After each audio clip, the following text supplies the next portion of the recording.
Yo, what up, what up, what up, what up, what up, what up, what up, what up, what up? What up, everybody? How are we doing today? Should have brought my Mega Dream upstairs, damn it. What's up? How we looking? How we living, everybody? How is it going, my beautiful friends? Oh, today is a beautiful day. Got the call, the kids don't have to go to school tomorrow. So I was like, okay. It's a good start. Scary trying to find deliveries. What do you mean, find deliveries? What does that mean? 22. See, hear music, check. Hell yeah. As high as this thing goes. Mod me. Okay. Oh, is this the right red panda? What up, my boy? There you go. Boom. Shout out to my boy RPM. I wish you made content, bro. I better be the right one. I don't know if you're the right one. I hope so. Let me see if I'm subbed to you. Let me see. As long as you have no videos or any effort into your YouTube channel, it's the right one. Yes, this is the right one. Yep. No effort at all. It's him. It's him. I verified. He had no content of any kind. Hope Mega Dream sells well. Sounds like it's pretty hyped. So far, I think we sold almost half. Let me see. I just listed it. Let's see. Out of the 20 so far, we have sold 2, 4.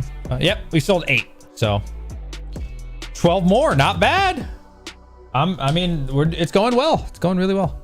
And like I said, I got my second case coming tomorrow. Well, it says it's coming tomorrow, but there's also like a weather advisory. Virginia's funny, dude. You know, I lived in upstate New York for the last 5 years. So to us, weather advisory is like a foot and up, you know, 2 feet of snow. Not 6 inches, 2 inches, 1 inch. They're getting 1 to 3 inches tomorrow, dude. 1. Do you guys know that it's about this much? 1 inch, like 2.5 centimeters. It's about this much, bro. Up to 3, which is like the joke, bro. It's funny as fuck. But hey, I'll take it. We get the day off of school, or the kids get the day off of school. I get the day off of work. I'll take it all day, brother. Nice. The SARs are really good, dude. It looks good, man. I'd love to open some, but you know, I gotta sell them. So, but maybe the next batch. We got 2, 3 New York now. Do you mean feet or inches? I got Brandon coin on currency. Okay. So let's look at it. Okay, so real quick, Mega Dream on TCG going for 124. Everywhere I look, it's like usually 130. But that's about right. Okay, so Mega Dragonite, Japanese, $510 is the near mint price. What do you guys think on this one? You know, you either love you some Dragonite or you don't. I'm not the biggest Dragonite guy. But this Dragonite's fire. I'm not gonna lie. I like this Dragonite. The gold one, you know, I definitely think there's gonna be a gold premium chase, right? Like, especially with Mega. You know what I'm saying? Like, you had what? Lucario, Gardevoir, Charizard. Now you got Dragonite. I think these are gonna be highly sought after long term. Like, there's definitely gonna be gold collectors. You know, big whales, people shooting for the moon kind of collectors. I think this Dragonite is fire, bro. And again, I don't really like Dragonite, but I think this shit is fire. You know why I think it's so nice too? Because there's not a lot of writing on it. That's something that I've noticed. When there's a bunch of writing, like maybe too many not spells, I don't know what you want to call it, but like too many attacks, it just makes the art look bad. So I think this is great with the 1 attack. Looks so clean. There's our link. I'm going to post that here. Buy Mega. Wait, let's see. Buy Mega Dream. Boom. I'm gonna pin that. Yes. Has anybody opened Mega Dream yet, or guys looking into it, or no? Or I like gold cards because I'm a COD gold camo guy. That's fire. I mean, they're nice cards, bro. Metagross, the best card. Buy, like, comment. Right on. Buy, like, comment. Huh. Yeah, so I mean, we could look at the rest. Psyduck, $24. Expect that to go down. But yeah, I've already been told the price has gone up. I think the price went up today, $3. Not on my store yet, because I got the first batch. Well, technically I got the second and third batch, but whatever. First batch to me. So I've already been told it's going to go up like $3-ish. So the next batch is going to be more expensive, I think. And who knows what the future is going to be, but so far it looks like, yes, it's going to go up in price. It's going to become more desirable. So like, I don't know for sure if, you know, you'll be able to get it for 125, 130 in the next couple weeks. Who knows? Is it going to do what Inferno X did? I don't know, right? Inferno X started probably around 130, but then the Charizard became really hot. And then the box went up to what, 160 for Inferno X? I'm pretty sure it was like 160, 170. So it never went down until the English went out. So who knows? If I buy one Mega Dream, can you open it on stream? Yeah, 100%. Of course. That'd be my first Japanese opening. Of course I would do that for you. Yeah, that'd be great content. You asked me about that ETB the last time. I don't think you paid for that ETB, motherfucker.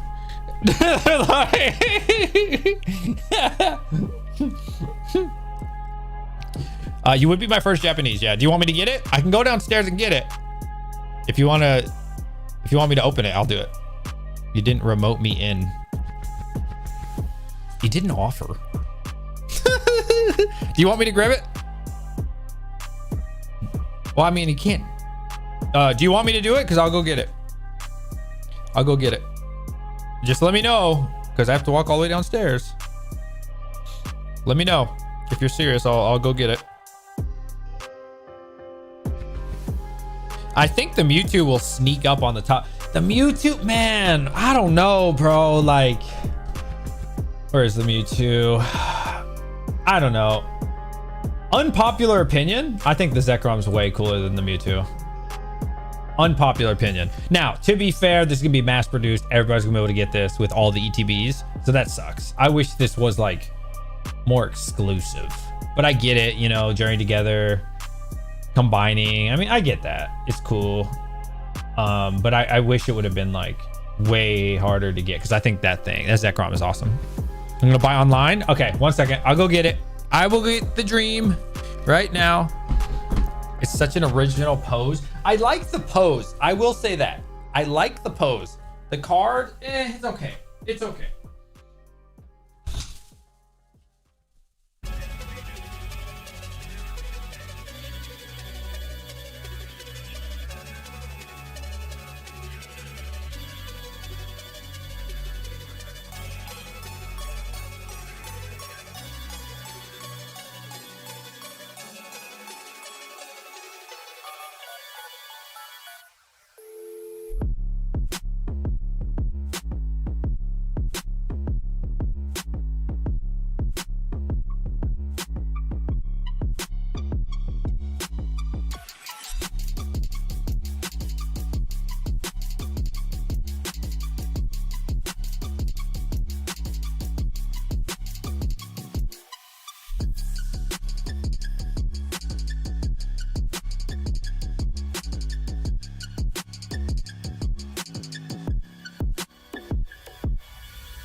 All right, I got it, chat. I got it. I grabbed an extra one just in case somebody wants to do the same and I don't have to walk all the way downstairs. Not what this stream is about. All right, everybody wish my boy Red Panda Mining luck. This will actually be my first Japanese opening. Now, I have opened singles before for Japanese, but I have never opened a booster box. Anything besides a couple packs. Don't send me that ETB. I paid for the PF ETB as well online. Did you really? I don't even know how you would do that.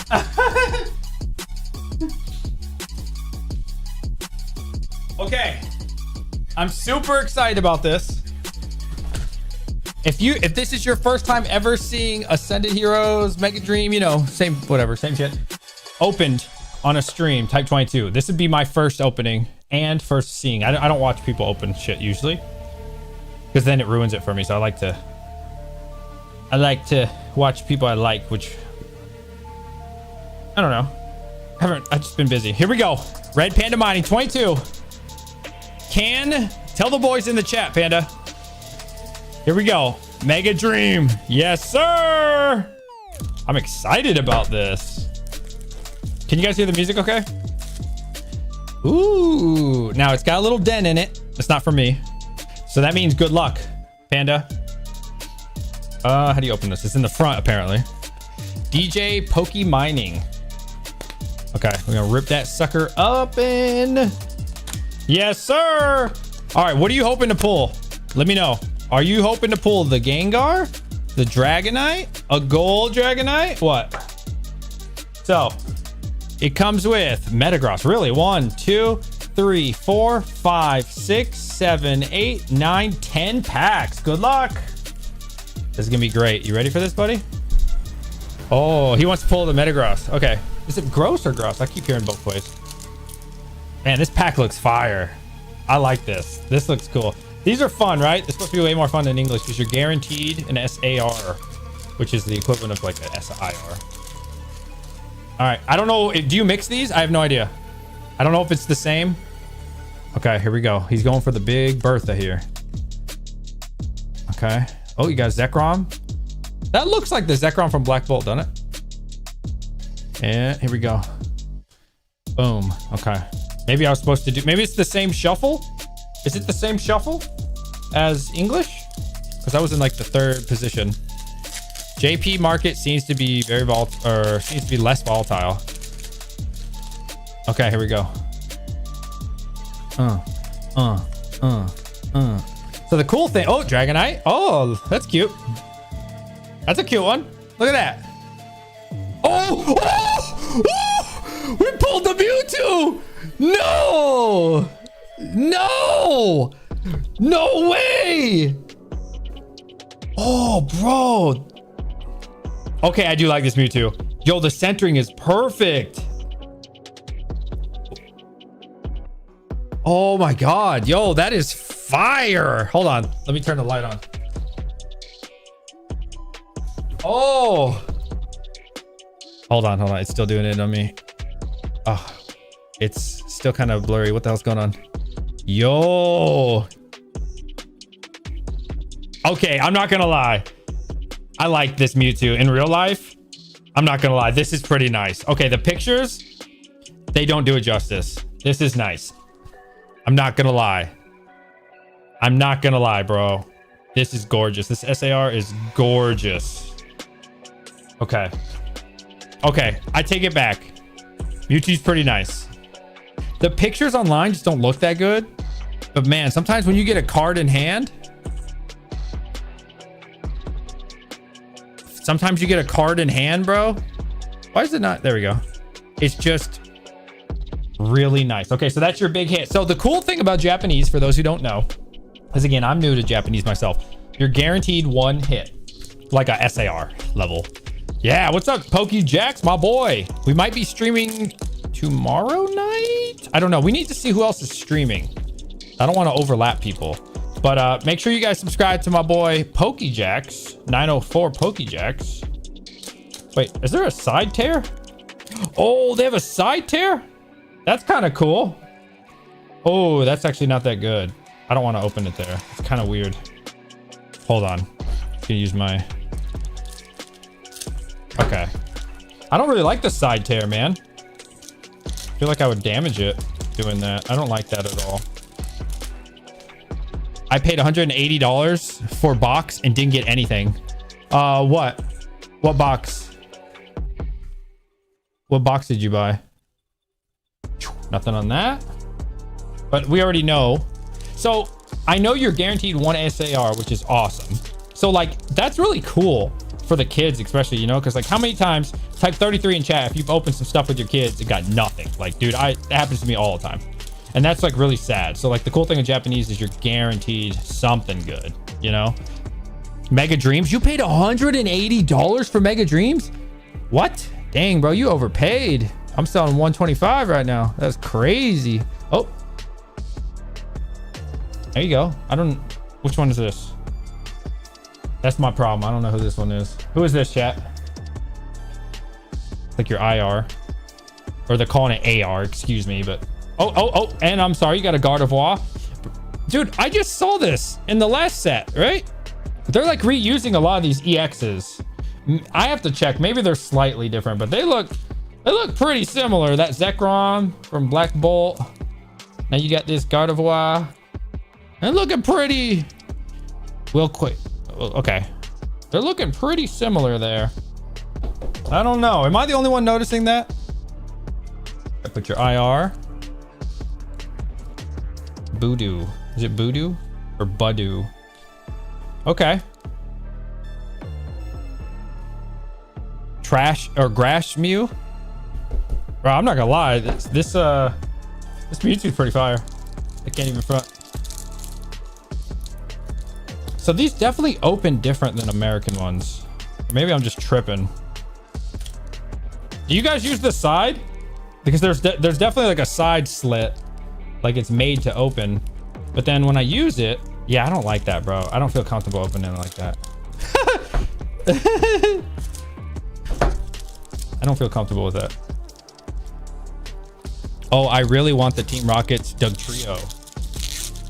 Ooh, Mewtwo's a fire one though, bro. You could have got some junk. What's the Mewtwo going for? Somebody look that up. What's Mewtwo going for right now in Japanese? Okay. What's the Ho-Oh? Got a Ho-Oh. I open it upside down. So much easier. Oh, okay. I'll try that. Let's try upside down. Oh, dude, much easier. Thank you. Shout out to my boy Chump Change. Wow. Okay. Upside down for Japanese is the way to go. 100%. 145 graded. Oh, I'm looking at them. I'm so sorry. I'm tripping. My fault. My fault. Oh, banger. Banger. The Zekrom that I wanted. There you go, bro. Good for you. Ooh, and oh wait, I'm sorry. There's more cards. There's more cards. Nothing crazy on those. Damn, dude, this box is fire. How's the condition? Off-centered for sure. Off-centered, big time. But still a nice card. Either way, I'll show you in just a second. Beautiful card. Dude, this card is awesome looking. Wow. Wow. What a great box, Red Panda. What an incredible box. Damn, you got lucky, bro. You know, they say the damaged ones are always the good one. I gave you the damaged one. You got 3 packs left, bro. That's insane. Oh, upside down. He said, damn you. Can't ship to Canada. Sorry, Panda. No, I can. As I've always told people, if you hit me up in the DM, we can work it out. You got to pay the shipping and just send me the label. That's what Panda does. But I'm not going to open it to my store because then I'll get a bunch of randoms from Canada. We can do Canada, but you got to hit me up. Nothing crazy. Oh, air balloon. Bro, this is definitely in Black Bolt. This is definitely in Black Bolt. They are reusing a lot of stuff, man. They are reusing a load of cards. What is going on with this set? Is that typical for Japanese? Or is that just Ascended Heroes reusing stuff? You tell me. Yeah, I'm glad fucking Panda finally opened something and didn't get scammed. We got 3 more. My boy Panda always be getting burned. I feel bad, bro. I feel bad. Oh, keep looking at it. I'm so used to like opening packs on my own. I like that they have the... Oh! Nice. That's a good one, bro. Look at that. That looks cool. I mean, I'm looking through my screen. Tell me that's not a nice looking card, bro. Tell me that's not nice looking. Hops Trevant. Hops Trevant. And, oh, behind it, hold on. Greninja. No, that's not Greninja. I'm tripping. Oh, nice. Yeah, okay. Let's sleeve that one. How's the centering? Not great. Hey, I'll tell you what, though. The Mewtwo's nice. The Mewtwo's nice, though. Yeah, you got Hops Trevant. So we got Hops Trevant as your IR. You got Zekrom as your IR. And you got the Mewtwo. That is cool, bro. See, look at that. Any kid would be happy opening this, bro. And then you go on the English and you don't get nothing. You know, if you're trying to get your kids a Christmas gift, consider Japanese maybe, just so they can get a win. Otherwise, they're gonna be really depressed. Oh, bro, what is this box right now, my boy? Look at that. Does it say absolute now? Can you see it? So we got Mega Frostlass. I think that's how you say it. Frostlass. Centering. Oh, this is crazy looking in real life. I'm not gonna lie. There's like, wow, this is cool looking in real life. There's details that the camera doesn't pick up. Centering on this one. It's close. I'd say like 45, 55%. Like, it's not as bad as the other ones. You cannot see the details on camera, but there's like a crazy, like, where is it? Like lettering thing through here. It doesn't really pick it up on camera. You have to see it in real life. This is an excellent box. Holy shit. All right, here we go. Last one for my boy Panda. Last one.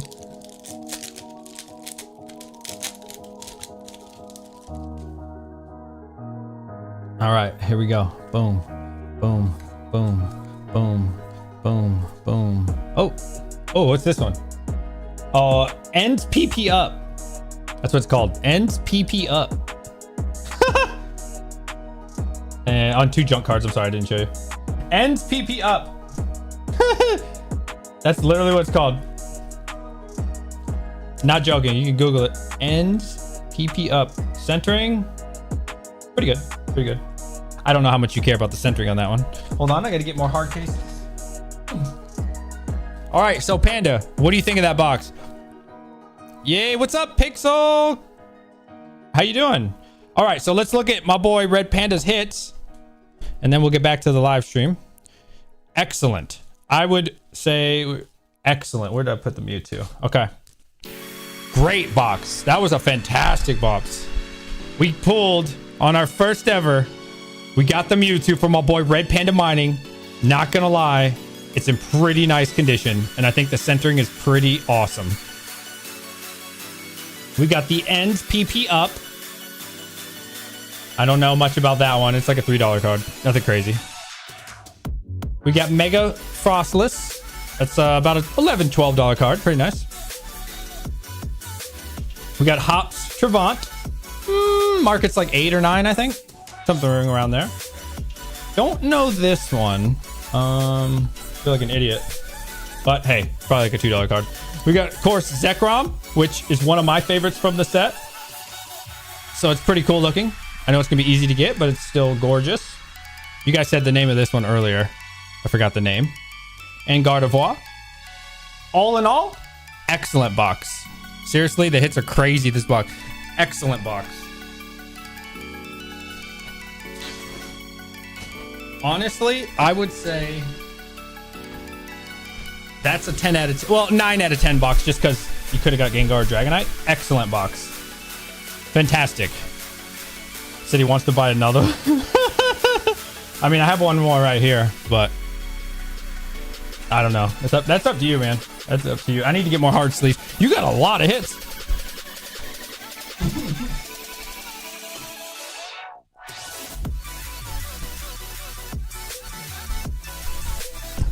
Do I get the doubles? That's up to Panda. If he wants to give you his doubles. And you gotta pay for shipping. Alright. Wants the dinged box. Yeah, see? People like, it's always like a meme, right? Like, get the dinged box. The dinged box, excuse me. And that was the most damaged box right there. And you pulled excellent cards. Haha. I laughed too hard when you said ends PP up. That's what it's called. Look right here. Ends PP up. Seriously, that's what it's called. Ends PP up. Nah, I didn't make it. No, seriously. That's what it's called. It's a great playable card. Don't knock it. Hey, you gotta get ends PP up. The card. Let's see if there's any more EXs I need to protect right now. Yeah, there were a couple. The Ho-Oh. Yeah, dude, you got a lot of hits. Yeah, you got a ton of hits. Dragonite. I forgot about the Dragonite. Gotta protect that. You got a lot of good cards, Panda. Holy shit. Yo, my boy Lance, what's up, bro? We just opened up a pack for one of my friends that ordered a booster box off us, and he pulled the Mewtwo. You want to see that Mewtwo again, Panda? Damaged boxes always have the hits. Exactly. That was by far the most damaged, but the cards were fine, right? It's just like a box. Yes, show me. Okay. Okay. This boy got so many hits. My God, what a box. Where's the Mewtwo? Oh, here we go. Look at that, bro. Look at that. That's nice in real life. I'm not even gonna lie, bro. Online, I was not a hater, but like disappointed. In real life, it's pretty nice. No, I'm not gonna lie. It's pretty nice. I think once people start seeing that Mewtwo, like long term, I think for Ascended Heroes, it's gonna be nice, bro. It's gonna be very desirable for sure. I mean, we already kind of figured it'd be desirable, but like I said, when I see it online, I'm kind of like, it's mid. Now I'm like, you know what? It's actually pretty dope. It's pretty dope. I would love to get that card one day. So what would you guys say are the best cards to get? Of course, for me, it'd be Dragonite. For most people, it's probably Gengar. Then I would say the third would be the gold Dragonite. For me, that's just my personal opinion. And then Mewtwo. Definitely top, and then like top 5 desirable. For sure. How much depth in Mewtwo seems less detailed? Let me put these cards away. These are all like his junk cards, so I will put these in a pile and deal with this later. Oh shit. I might have given you some of my English cards. Oh well, if I did, I did. You can just have them. I got so many cards everywhere. Alright, let me put this in my boy Panda's pile.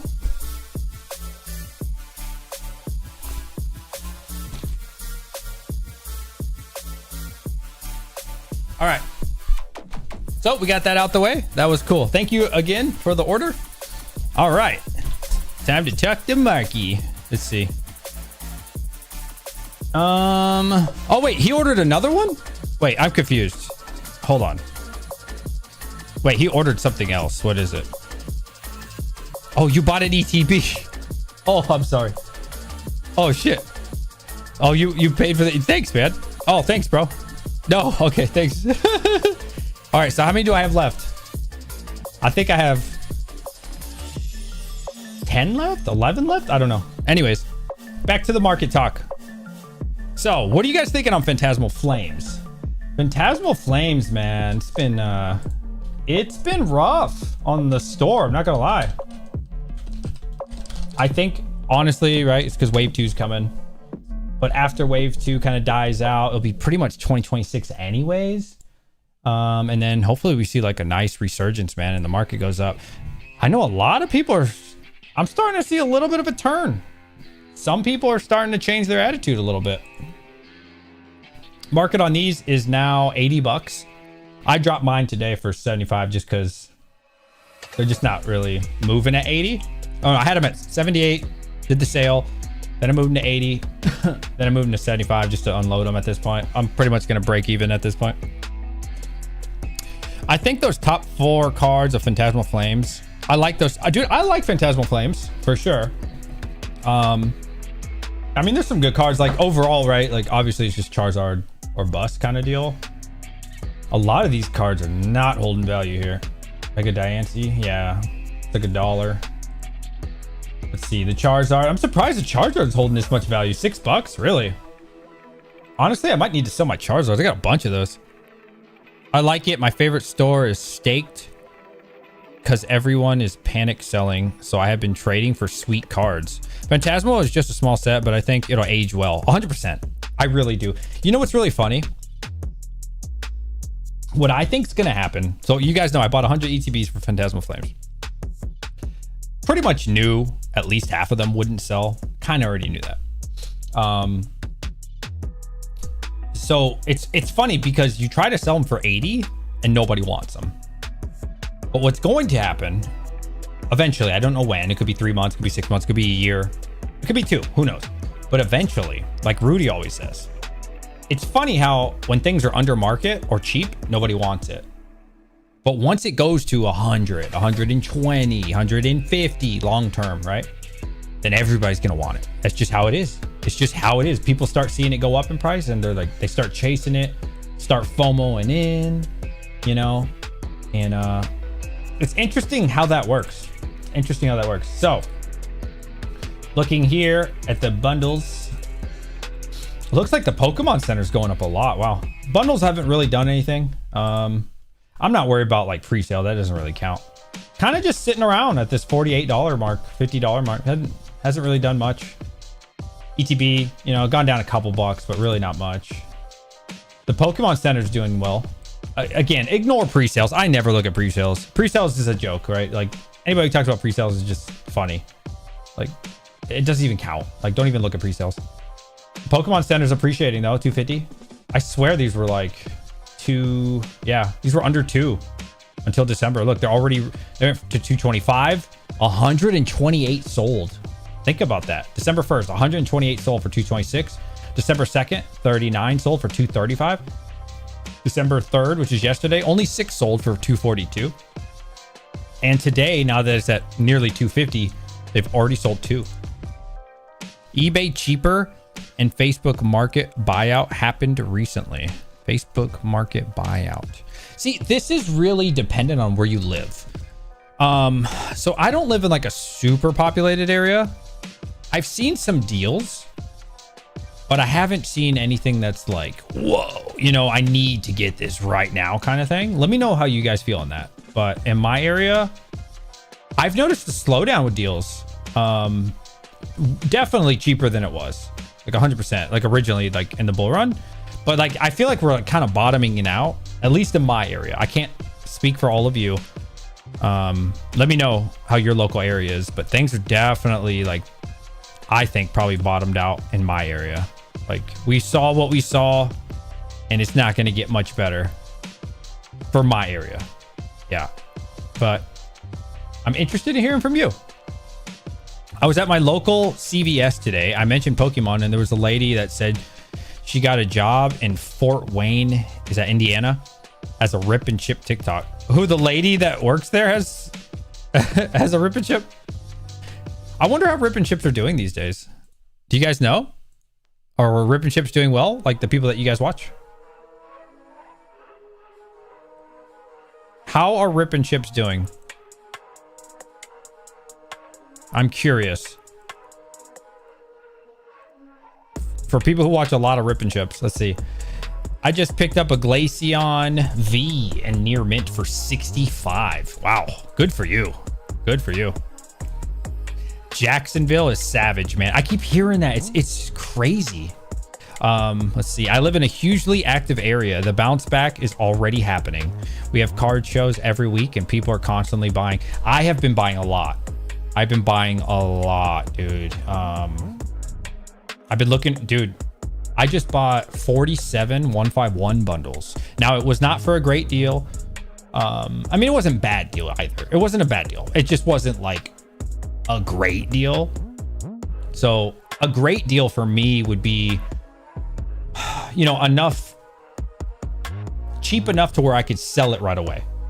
So I paid $80 for them plus shipping. So probably like 81, right? So it's definitely under market for sure. But it's not cheap enough to where like I could put it on the store and it's still a little bit under market and give a deal. So I think what I have to do with the 1.5 bundles that I bought is honestly hold on to them. Which is never bad. Like holding 151 is definitely not bad. So I don't know, in this market, like since things have gone down so much, I almost feel like it's kind of good to pay 90% or market right now for some things. If you want it, if it's desirable, because yeah, you're paying a higher percentage, but like it's come down a lot for a lot of things. So CTR always sells out. CTR. I'm not sure what CTR is. CTR. I think some rules are changing and whatnot that's going to change the game for them. Really? Like what? What do you think is going to happen? Market is going to boom back in January, February with tax return season. Okay. I could see that. Do people get their tax returns that fast in January? That's pretty fast. I don't know. But I think we're going to see a nice boom. I think we're going to see a nice boom. Or give me the 151. Yeah, just give you the 151. That's funny. Cool Trainer Ryan. Oh, okay.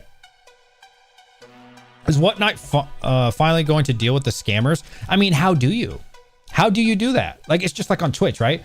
If you got hundreds of thousands, maybe even millions of people streaming all at once, it's not like humans are sitting there watching to see who gets scammed. They could do a better job with proving, not proving, banning, you know, definitely, but it's tough to do when you're live streaming. Because of the downturn, a lot of people are more willing to sell at 80%. Okay, I can see that. No, bro, like $80 to $120,000 at least. For what? So I'm curious from all of you, how many of you have been buying? Like I said, I've been buying, bro. Something else I did recently is I bought 24 Surging Sparks booster boxes for the store. So I'm really excited about that. I didn't get them for a crazy deal. They were $225 each. So market's about $250. So, I mean, it's, you know, like I said, this is where it gets difficult, right? Because what's MSRP on those suckers? I mean, I don't know when they originally came out, but these days it's like 170, 180 range, right? So what am I going to do? Am I going to be greedy and wait till 200? Like, no, I'm not. You know, sometimes I'm just going to pull the trigger. You know, I'd rather get them at 225. And I think that's a pretty good risk to reward. Like, yeah, sure, it could go down to 180. It's possible. I don't think it's very likely, but it's possible. But I do think it's much more likely eventually it's going to go to 300, you know. I know someone who Whatnots and he's getting out. Really? Why? I've been busy. I've been buying slabs and sealed from older eras. It's basically a flash sale right now. Yeah. And you know, it's interesting because there's no right or wrong answer at the moment. Like, we don't know the future. Like, but somebody's going to be right. It's either going to be the Rudies of the world, the people who are mimicking Rudy right now, buying as much as they possibly. Well, Rudy's not buying as much as he possibly can, but aggressively buying, right? Tactfully buying, or the people who are not buying because they're being greedy and they're trying to see if we go cheaper and cheaper and, you know, really playing with the bottom and trying to predict the future. It's going to be really interesting who's right and who's wrong. If I send you a link for a 9 p.m. stream, will you watch? On what? On Whatnot? No, I don't like Whatnot. No, I wouldn't. I rip like, I'm guessing you meant you rip, you open. Like idea of holding, but I can't look at the box without wanting to see what's inside. I know what you mean. I suffer from that as well. Not gonna lie. Not gonna lie. I too suffer from that. Yeah, I've been buying right now is when the stores have all the good cool cars and they're pretty cheap. Exactly. That's what I'm saying. Mimic UV. Yeah, I really think people should consider buying some stuff at least. Like things that are on sale. 100%. Yes, absolutely. For sure. If you've been eyeing it for a while, take advantage. Rip and Chips still doing fine. Hundreds of channels on YouTube and Whatnot. And some people are ripping over 1,000 packs a day. Wow. You should buy lots locally from former scalpers. You can probably get 75%. I've already tried that. It depends what you want. So if I want, I don't have any on me. If I want Phantasmal Flames, easy. If I want Mega Base, easy. If I want Surging Sparks, Journey Together, White Flare, not as much Black Bolt, but definitely White Flare, Twilight. Yes, those are easy to get 75%. But honestly, I already have a decent bit of all of those Surging Sparks, right? Like people aren't buying these things. So, you know, the stuff that I need is 151, Prismatic, Destined Rivals. And I don't know for your areas, but for my area, there is no deals for Prismatic, 151, or, you know, what's the other one? Destined Rivals. It just doesn't happen, right? So depending on and they know that. Everybody knows right now, if you were to sell your Destined Prismatic or 151 for 85%, everybody and their mother would buy it. So they're aware of that. You're not going to get super cheap on the good stuff. You can get the bad stuff, you know, Paradox Rift or something. I've been seeing a lot of deals on Facebook Marketplace locally to me. I just don't have cash. It won't take e-transfer. Why don't you just go to ATM? After watching your last video, a light bulb went off for me. Ooh, really? Be careful with that. I don't know what the hell I'm talking about. I'm just a random guy on the internet. Pokemon definitely going to pick up. Also, that store owner gave me a free birthday Pika card. That's awesome. Good for you. Hold yourself back and open 1/8 of your packs or less. There you go. I'm lazy. Take credit card. What do you mean you're lazy? You're too lazy to go to ATM? But you're not lazy enough to meet them? Bro, it's so... Dude, it's 2025. Don't they have like Zelle? I don't know what Canadians have. Don't you guys have Cash App, Venmo? Like, it's so easy, bro. Now, there are a load of scalpers who only take cash, obviously because they don't want to pay taxes and they don't want any trace. No Zelle, Cash App. You mean they won't accept it or you don't have it? Oh, okay. But I mean, you guys have those things, right? You're not like a third world country. You don't have it? What? You don't... Canada doesn't have... Okay. Even if you don't have Zelle, Cash App, or Venmo, you have the equivalent, right? In your country. Like, I don't know what the equivalent is in Canada. You guys, like I said, you guys are not a third world country or something. Like, you guys are a very established country. What do you mean, no? Never used anything but PayPal? Well, Chump Change, you're like an old man at heart, though. But most people these days are taking Cash App, Venmo, Zelle, all like, and PayPal, of course. PayPal's more like an old person thing. But I use PayPal as well, but I think it's definitely like a generational thing. Like, old people love PayPal. PayPal fees are brutal. No, not if you do friends and family. Wait, how do you guys in Canada not have like a Cash App or something? I don't get it. Like, how has someone not invented that? That's like an easy thing to do. You guys have Tap? We do e-transfers?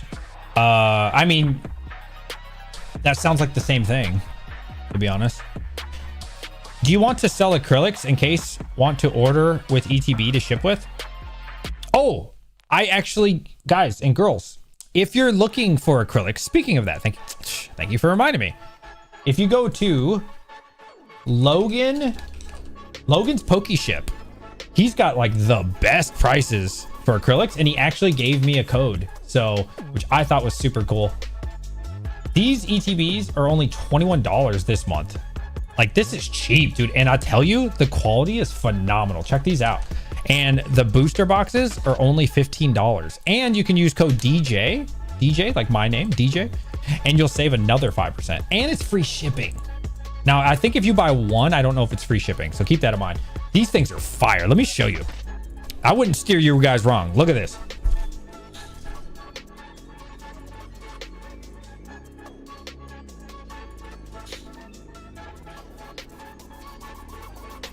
So I was using these are $3 on Amazon, and you know, they were cool, but honestly, look at this. I mean, they look like shit. I'm not gonna lie, they look like shit. Now look at this. Oh, that's the wrong side. Look at this, dude. You tell me that's not sexy. That is gorgeous for 20 bucks. And it's magnetic, very strong too. You gotta really pull it. Look at that magnetic, dude. This thing is fire. Here's the bottom.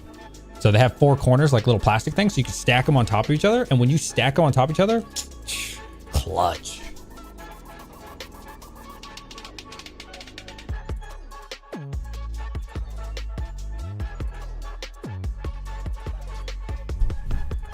Also, booster boxes. Here's the booster box. Look at this booster box. I bought one of these before, not on Logan's, and it was $35, I think. So like Logan's got a great sale going on right now. $21. Pretty sure it's not gonna be $21 much longer. This is what a crappy one looks like from Amazon. Look at this. Shit's embarrassing. Hey, you get what you pay for, man. I'm telling you. Like I said, Logan's Pokeship. 21 bucks. Use code DJ. Get another 5%. That's a good deal. That's a good deal. That's a good deal. Tap, not the same. It's where you go to a place you can tap your credit card. I mean, like when you go to Walmart or something, yeah, you can just do that with your credit card. You can do that, I think, as well with like Apple Pay, and I'm pretty sure that's pretty old tech. You know what I mean? Yes, Chump Change ordered some. Good for him. Oh, like at a store? Yeah, I mean, yeah. I don't understand how you guys don't have, like, it's 2025, about to be 2026. How do you guys not have Cash App or the equivalent? Is it like, I'm just confused. I can't figure out like how you could not have one. What do you guys use when you transfer money to each other? You guys like wire transfer? That sounds awful. That sounds awful. Like, it is so simple, right? I just pull out my phone on Cash App, and then they scan me, and then they send me the money. Boom, done. Instant. Like, it's quick, it's easy, it's fast. That's crazy to me. E-Trans through mobile bank. Okay, so you're doing bank to bank. Yeah. I mean, we don't do bank to bank per se. I guess you could if you wanted to, but we have like apps for that. Zelle. I like Zelle. I love Zelle. The problem with Zelle for me, my bank used to do 2,000 every 24 hours, and now it's 1,000 every 24 hours. It's terrible. Make sure you guys like this video, please. Please like this video so that way we can get more people to come in. Can't tap at Walmart anymore. Took that away in New York. Really? Why? Bro, New York, I used to live in New York for 5 years. New York has some crazy rules, man. New York is strict. I'll tell you what, living in Virginia, it is so nice not having to go to the recycling center to turn my bottles in.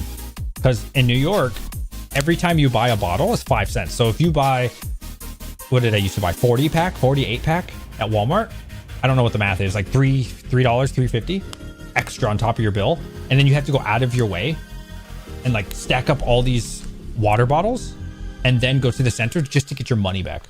Where in Virginia? I don't want to say exactly where I live. I'm not so far from Richmond.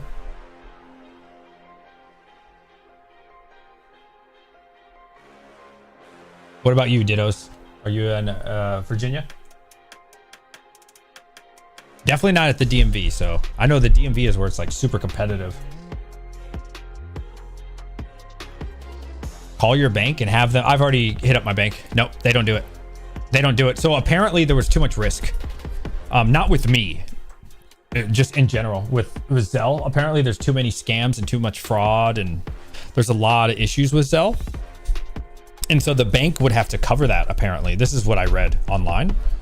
So it's just too much risk for the banks. So for my bank, they decided, you know what? We're doing 1K cap. That's it. Yep. Here in Indy, I'm guessing that means Indiana, we have a dedicated recycling bin. We could put everything in at home. They pick you up every 2 weeks. Do they charge you though? DMV, yeah, DMV is competitive, right? I heard the DMV is very competitive, like Scalper Nation, bro. But to be fair, don't you guys have Pokemon Center stuff? I think so. Anyways, looking at Phantasmal Flames, it's not looking good. It's not looking great, and we're about to get a huge wave 2 hit. So yeah, well, let's look at some other stuff. So Prismatic, what do you guys think on Prismatic? You guys know me, very bullish on Prismatic long term. Long term. I think it's gonna do great. Short term, it's gonna do terrible because, well, at least the ETB will. This sucker's getting a massive nationwide reprint on Tuesday, 5 per person. I'm excited. This excites me. I look forward to this. I'm literally like, Prismatic, you guys know, one of my favorite sets, which I think is going to be one of the best performing sets long term, like 5 years from now type of thing.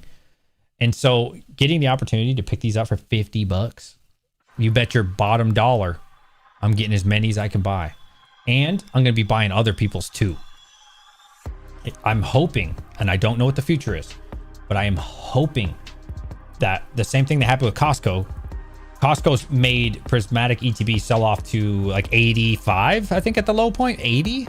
The lowest I saw was like 80. I'm hoping that effect happens with Sam's. I'm really just hoping, because I want to scoop up as much prismatic for like $90 range, 85 as I can. I want a lot. You know what I mean? That's just me though. We don't get charged for cans or bottles like Michigan recycling put in the trash. Okay. Pokemon Center has been making weird drops. I am hoping to get prismatic there. Oh, good luck. Good luck. What's up, iFOMO? Get it. Yeah, I want to get it. As many as I possibly can. And here's the cool thing too, right? You get prismatic for 50 bucks. And it comes with a Pokeball. You can open the Pokeball. So you're still opening packs. You're still having fun. And hell, you know what? For 50 bucks, if you want to open up that prismatic ETB, have at it. At least it's 50 bucks, you know? It's not 120, 130, because that's a different vibe. When you open up something, right? I have these on the store. Only sold one, interesting enough. Booster box like this or whatever. Pretend it's prismatic, even though they don't have a booster box. You open up prismatic, it hurts when you don't get anything, because you're like, damn, I just spent over $100. You know what I mean? It's a painful feeling. But if it's 50 bucks, I mean, that's not bad, you know? It's not that painful, honestly. Let me see. 50 divided by 9 was like $4. Oh, $5.50 a pack. Psh, all day. Yep, all day. That is not too bad. Chilling. I used to live near Alexandria. Yeah, that's way up north. I can dream. I have also got the last 3 drops, so I'm hoping. Oh, good for you. 22. Yeah, the recent drops, not the ones that happened yesterday and the day before. Those are really hard to get. They reprinted, what was yesterday? Shrouded Fables.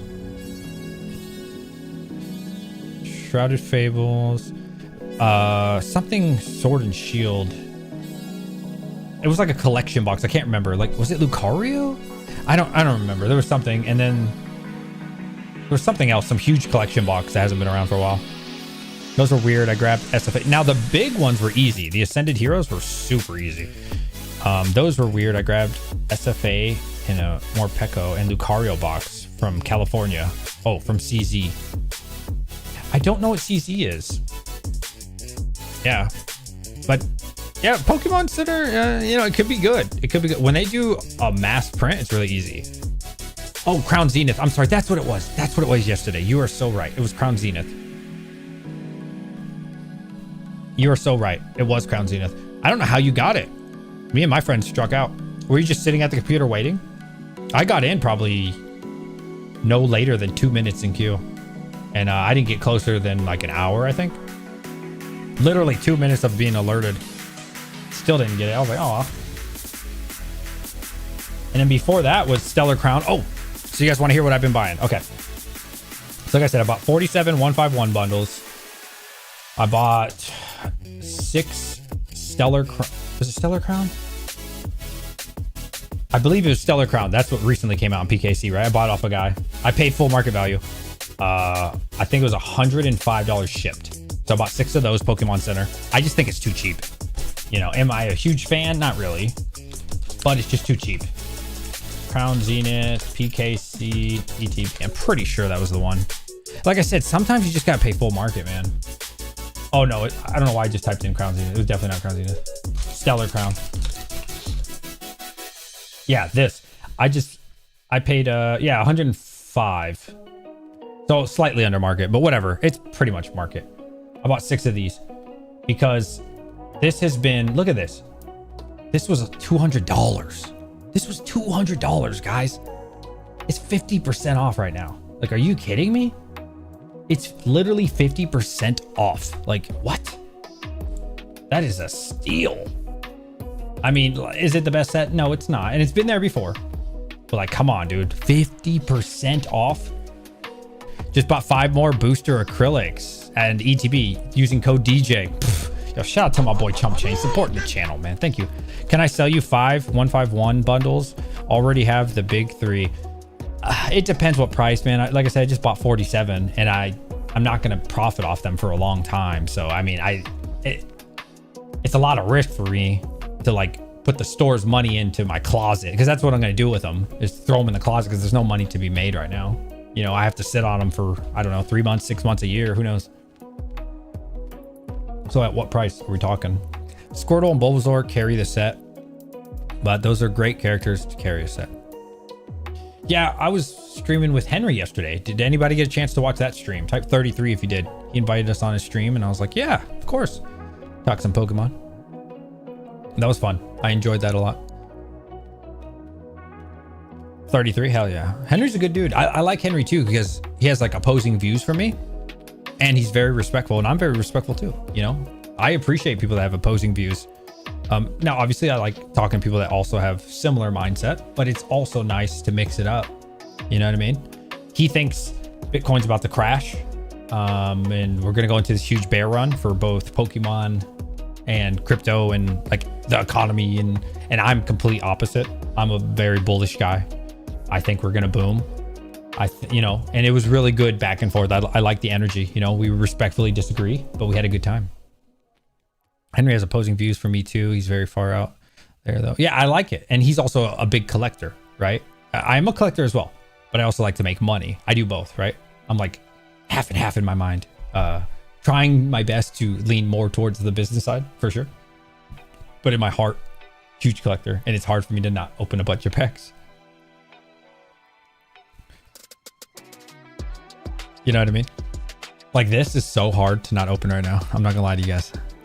I want to open this so bad. Just dreaming about getting the Gengar, or dreaming of getting the Gengar error. But I gotta be smart.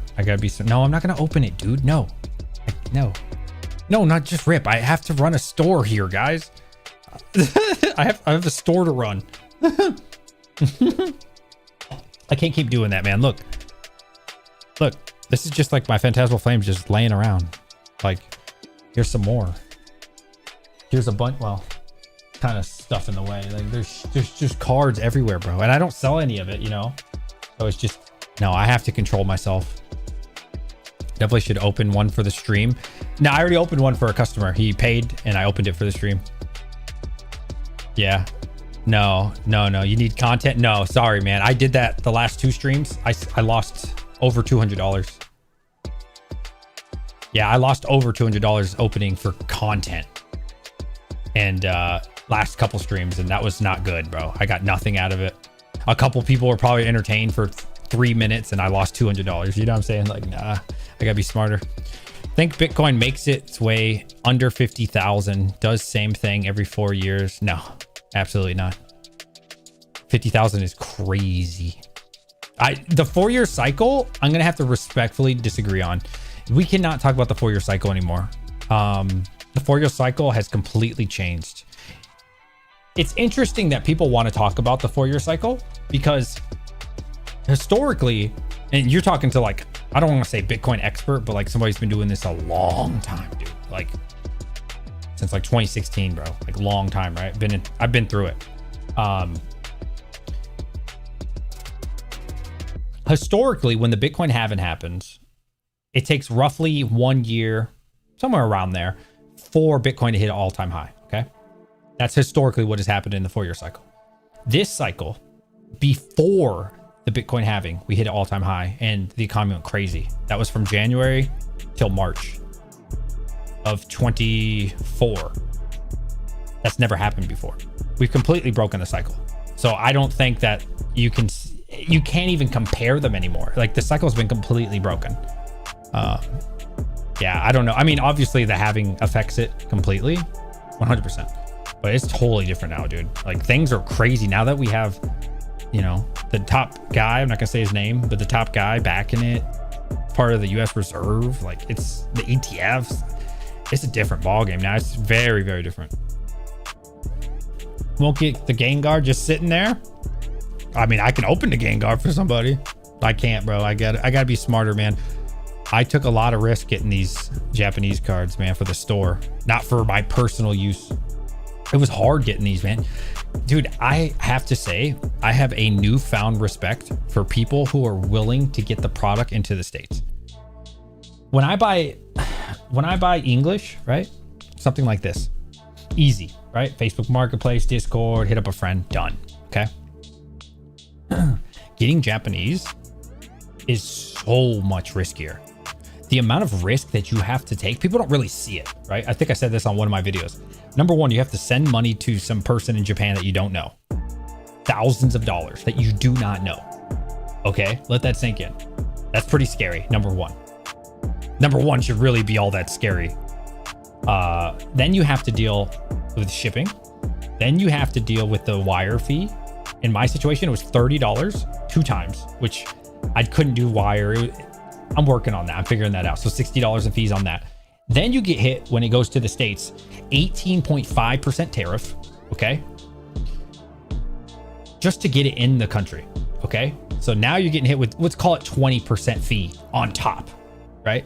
Yo, what's up, Hobbyist Miner? You're here for the Pokemon knowledge. Yeah.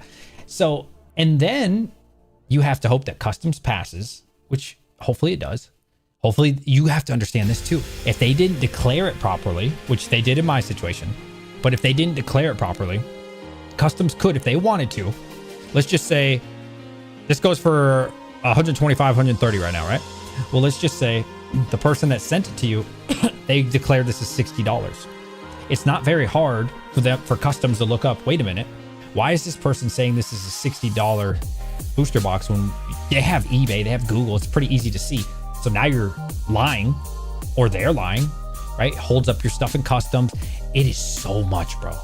It is so much like risk involved that like I have such a newfound respect for people who are willing to do it, because it's risky, man. Like I could have seriously got scammed. I could have got scammed out of $4,000. Like honestly. And what would I have done? I would have probably made a YouTube video, would have got 2,000 or 3,000 views, and I would have cried about it and nothing would have happened. So it's tough, man. Hey, DJ, are we sure prismatic limit is 5? It says 5 before. Now it says no quantity. I haven't checked today. Prismatic ETB. Give me a minute. Yep, still says 5. Yep. This is the official Sam's website right here. Yep, look right there. Max 5 per customer. Yep. You might not be able to see it. Can you see it now? Yep. Oh, my camera's in the way. Look at that. Max 5 per customer. Yep. No change. No change. Yep. Same thing.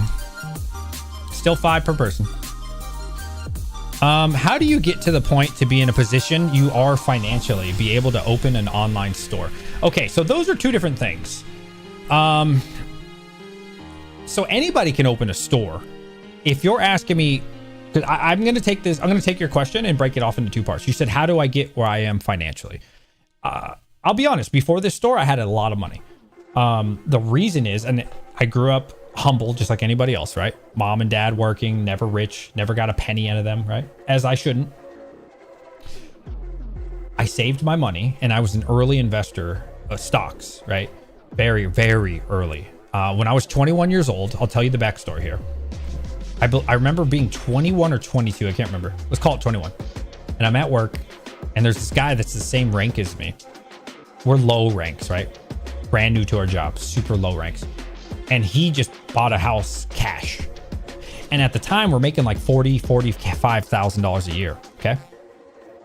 So I'm like, dude, how did you pay your house off cash? Like, we don't even make a lot of money. We're poor. We're basically making minimum wage. He's like, oh, I've been investing in stocks for the last 10 years. He was like 32 years old. Okay. And like I said, I was like 21. And I was like, how do you, I've always heard about this stock thing, right? See, now it's easy. You guys have Robinhood. You have all these apps. We have smartphones. Back then, we didn't even have a smartphone. Let that sink in. This is before smartphones, guys.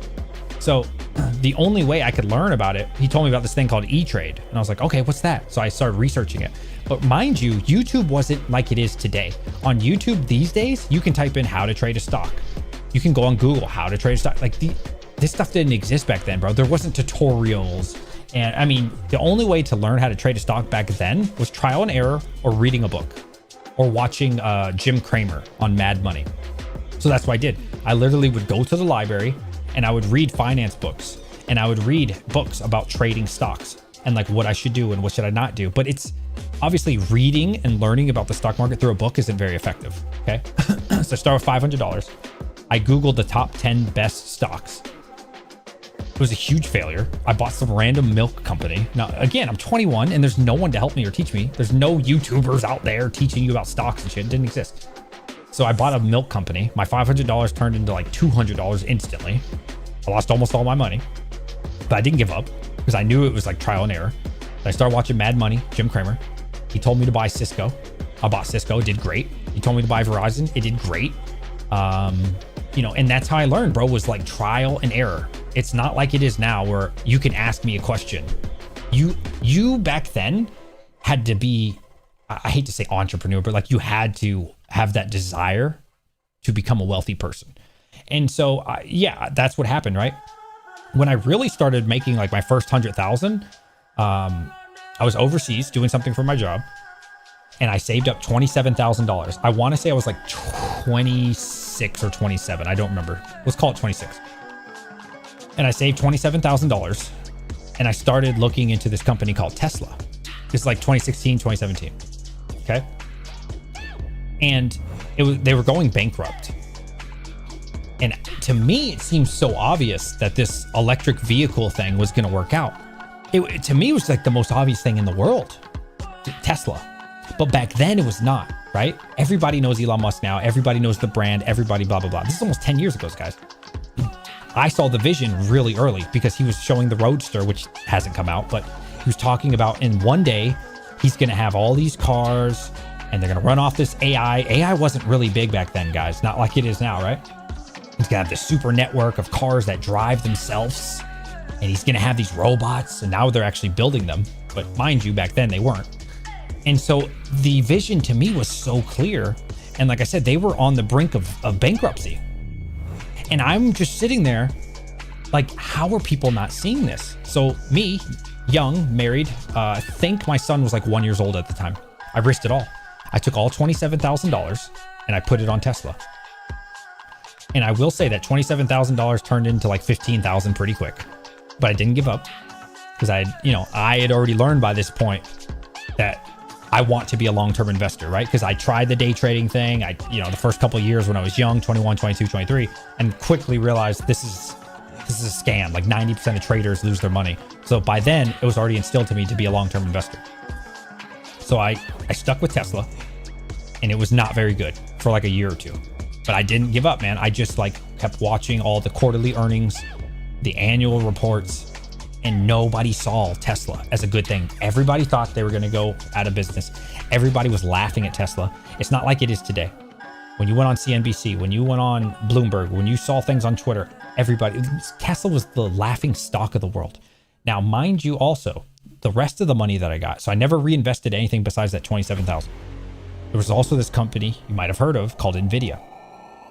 I took the rest of my money and I put it in this thing called NVIDIA.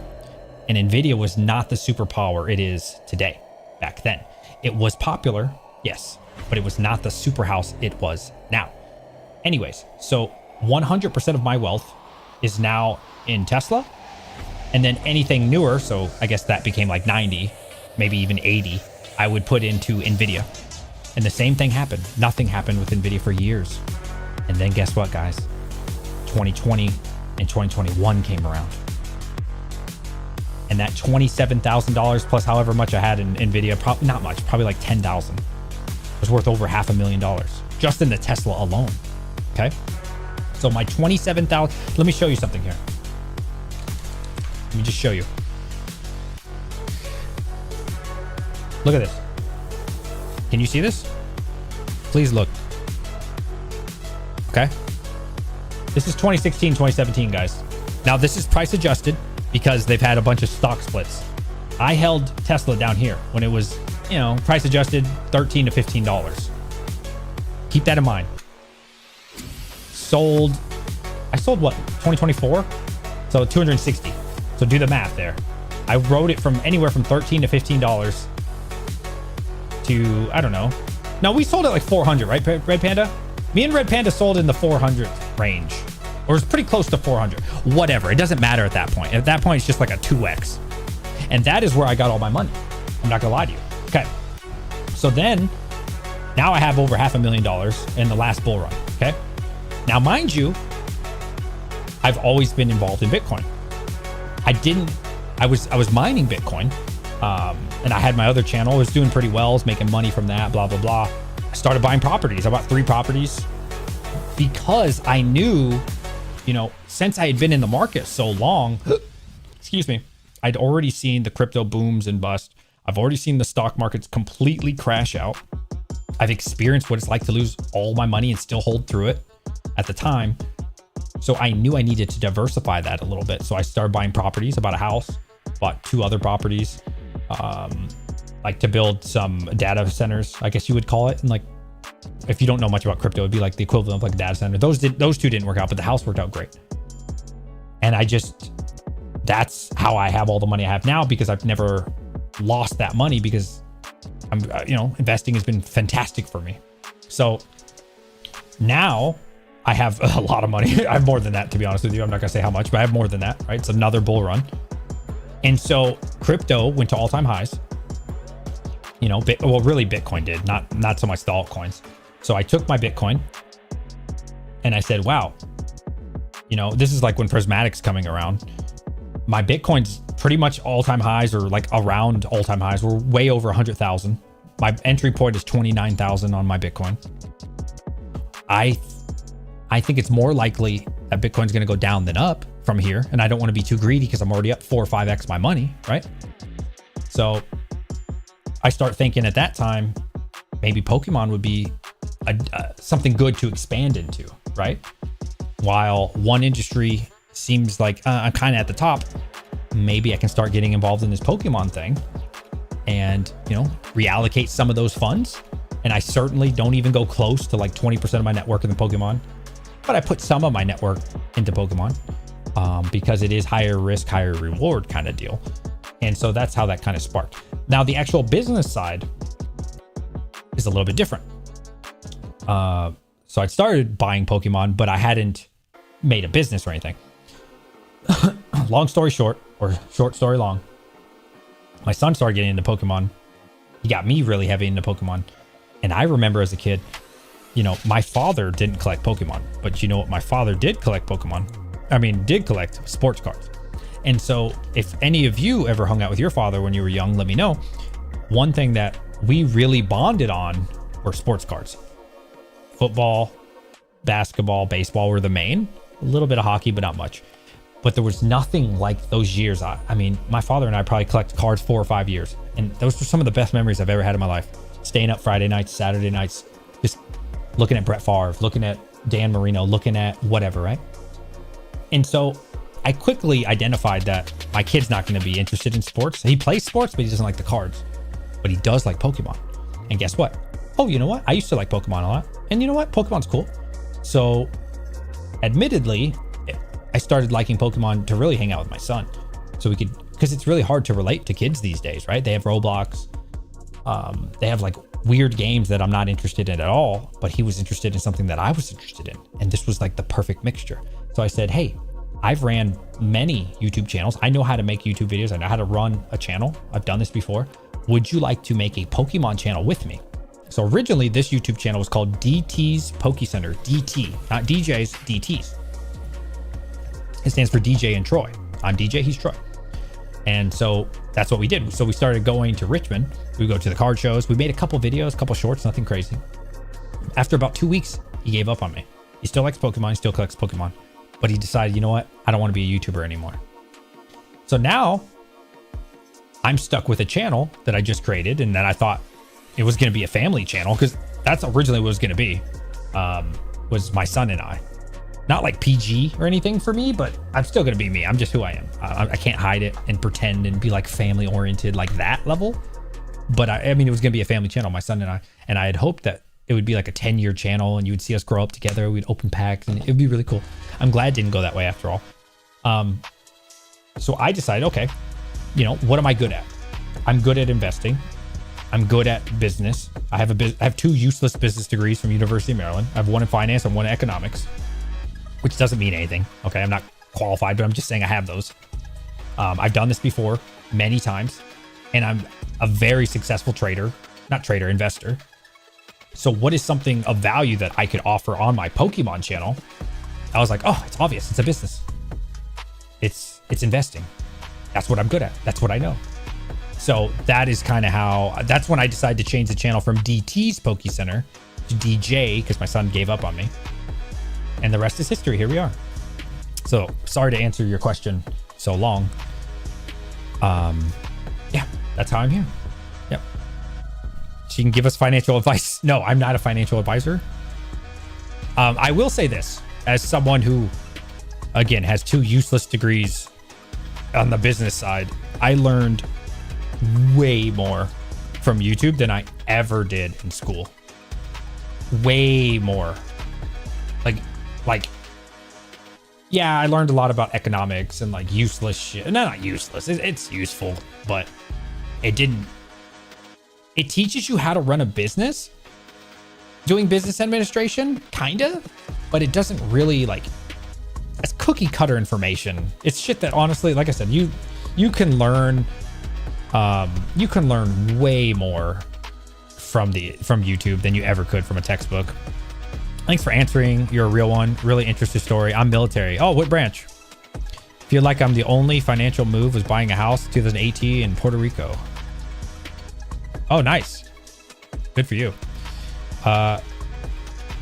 Coast Guard. Oh, Coast Guard. Wow. Okay. I don't know anybody in Coast Guard. That's cool. Your proof Bitcoiners jumped, shipped, and parked their profits. Here's the thing, guys and girls. The best thing you can do is invest your money in something like Bitcoin. It doesn't have to be Bitcoin, but something like Bitcoin or Tesla or Nvidia. Maybe not those 2 right now because they're up so much. And just forget you own it. You're going to be your worst enemy. The more you check it, the more you look at it, you don't touch it.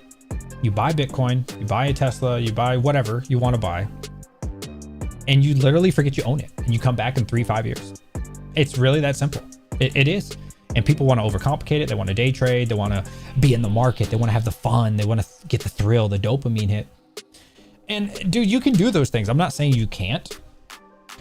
But if you know, again, 90% of traders are going to lose all their money eventually, right? Like that's a real statistic. And it's not worth doing. It's just not. You're not that guy statistically. You know what I mean? Like if it was that simple, don't you think people who go to Harvard and then go to JP Morgan or wherever, big banks, you know, or Wall Street, don't you think they would do that? If you could study the market to that level and predict the future, don't you think they would open their own firm? Don't you think they would be the richest people on the entire planet? Like common sense, dude. If you get 10% returns in the stock market, you are killing it.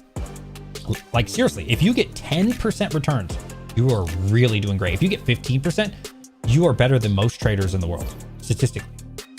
15%. You're seriously, you're top tier. Like there's ratings. I forget the website. You can look up the traders on a website. You can just Google it, like top New York Stock Exchange traders, and there's ratings like 1 star, 2 star, 3 star, 4 or 5, right?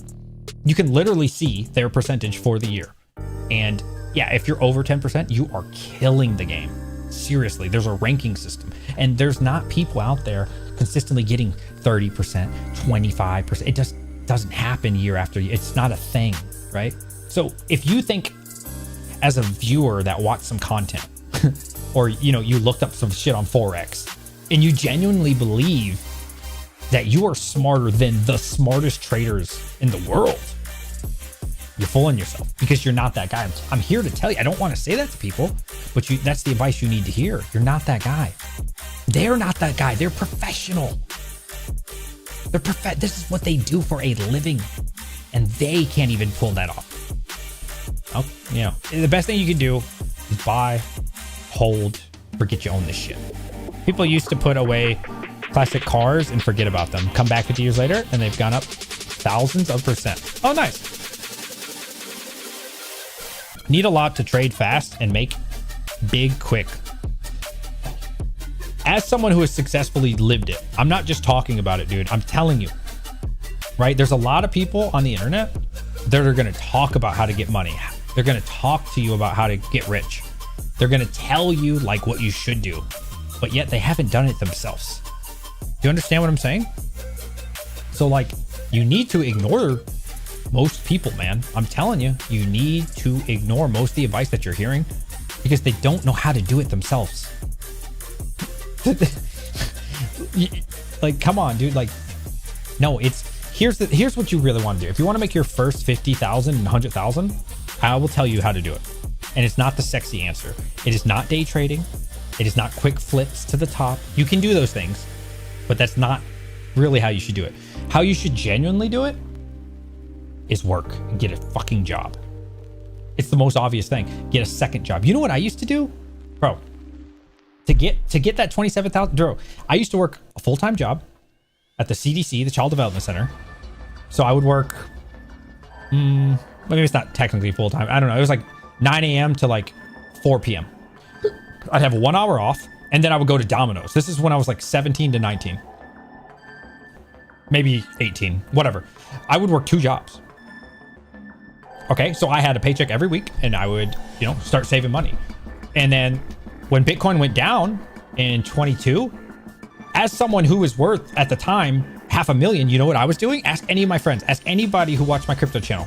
I would go out and I would DoorDash. So I'd work my 60 hours. I would get off of work, see the family for like maybe 30 minutes to an hour, and I would go out and DoorDash. And then I would triple down because I would be live streaming it. And then also I'm making donations. 22, if you guys know what I'm talking about. Some of my people watching right now are from my crypto channel. I was work. It's not, buy the hottest meme coins, not buy GameStop coin and use leverage, shoot to the fucking moon. No, that's not how you're going to get your first 50, 100K. Okay? You need to just work. It's that simple. Okay? That is how you make your first 50K. Okay? Now that you have 50K, it is so much easier to, okay? It's so much easier to get 100K once you have 50K. And I'm telling you this from someone who's done it. Because now all you have to do is get a 2x return. Okay? That's 100% in 1 year. You can do that. It's not super easy, but you can do it, right? You buy something safe, but still in the tech industry, like your Nvidias of the world, your Teslas in the world, or Bitcoin if you want. That's fine. I don't know. Maybe it's a little late to the cycle, but whatever. And to go from 50K to 100K is easy. But if you're trying to buy GameStop off leverage, a 50x leverage, and turn your $500 into 50,000, you're an idiot. I'm sorry, but you're an idiot. That's not how you do it. You don't go to the casino and gamble. You work. That's how you do it, bro. Like, there's no sexy answer. Get your ass up. If you have to get a second job, get a second job. If that doesn't work, get a third. If that doesn't work, sell some stuff. Like, you'll get to that money. And then you invest in safer things. And as you get more money, so once you make your first 100,000, right? Now you're sitting pretty because the same formula there works. To go from 100K to 200K is so easy, dude, right? You do the same thing. Now you're living good, right? If you got 100K in the bank, you're living good. So you put that 100K, you put that in something safe. Again, it's fairly safe. A little bit of something to move up. Like I said, like a tech stock or something. Hell, you could put an S&P 500, but it's not going to be much. But it's safe. And then it's easy to go from 100K to 200K. And you see what I'm saying? So, in my opinion, the first 50K is the hardest. Okay? The first 100K it is pretty hard, but really that first 50,000 is the hardest you're going to work. You understand? Because you're going to go in straight grind mode. You're going to eat cheap food. I'm not saying ramen noodles. That probably would statistically be the best thing you can do. Probably. But I'm not that kind of guy. But I would go really cheap. What I used to do is ham, cheese, sandwich. Bread, I should say bread. And I would make sandwiches. And so 5 days a week when I'm at work, I would eat ham, cheese, bread. 5 days a week. That's like a $1.50 meal. And I got some water. Okay? Now, your family, you do not put them through that. You allow them, you stop being cheap at that point. You allow them to eat normal, okay? But you, right? You're the spender. You're the one who's going out to work. You're the one working hard. You're going to sacrifice because it's your dream. It's not theirs. It's your dream. And you're going to make those sacrifices for just a couple years. You know what I mean? It's not going to be a long time. It's going to be worth it, especially if you're young. Absolutely. Now, as you age, you cannot afford to take as much risk, right? This is the beauty of time. If you're in your 20s, you have no excuse. You'll be grinding your ass off. You're working hard as shit, okay? 30s, you're not a young puck, but you're young enough, right? 40s, you gotta be a little safer, right? You can't take as many risks. You don't have as much time, but you're still okay. 50s, as you know, every decade it gets, you know, you got to go for safer things at that point, right? You get closer to retirement. Yeah, and I'll stop talking about that. We can talk about Pokemon, but just keep in mind, I'm not just giving you this advice like I'm some random bum. Like I've had a network of $8 before, so I know what the fuck I'm talking about when I talk. That's all I'm saying. I made it from the bottom. All, you know, telling you guys, live that life. You bought a whopping share, dude. I bought AMD when it was like $3 or $4 as well, and I held it because Jim Cramer said to. I held it for like 3 or 4 years and did nothing. So I bought it for like $3 or $4. 4 years later, still $3 or $4. Sold it. Well, guess what? After I sold it, that sucker went up to like 50 bucks. It's crazy to think about. I bought Facebook when it first IPO'd. I forget how much it was at the time. I want to say it was like $20. Now, keep in mind, it's had a lot of stock splits, so I don't know what it is, but I feel like at the time it was like 20 bucks. Yeah, so they, you know, hear about this Facebook thing, and I was like, oh, that sounds cool. You know, it's the next MySpace, whatever. I doubled my money and I sold it like an idiot. Oh my God, I would have been so rich holding that one. 24 here. Discovered you recently. You're smart, bro. I agree with you. Thanks, man. You know, I'll tell you guys something else too.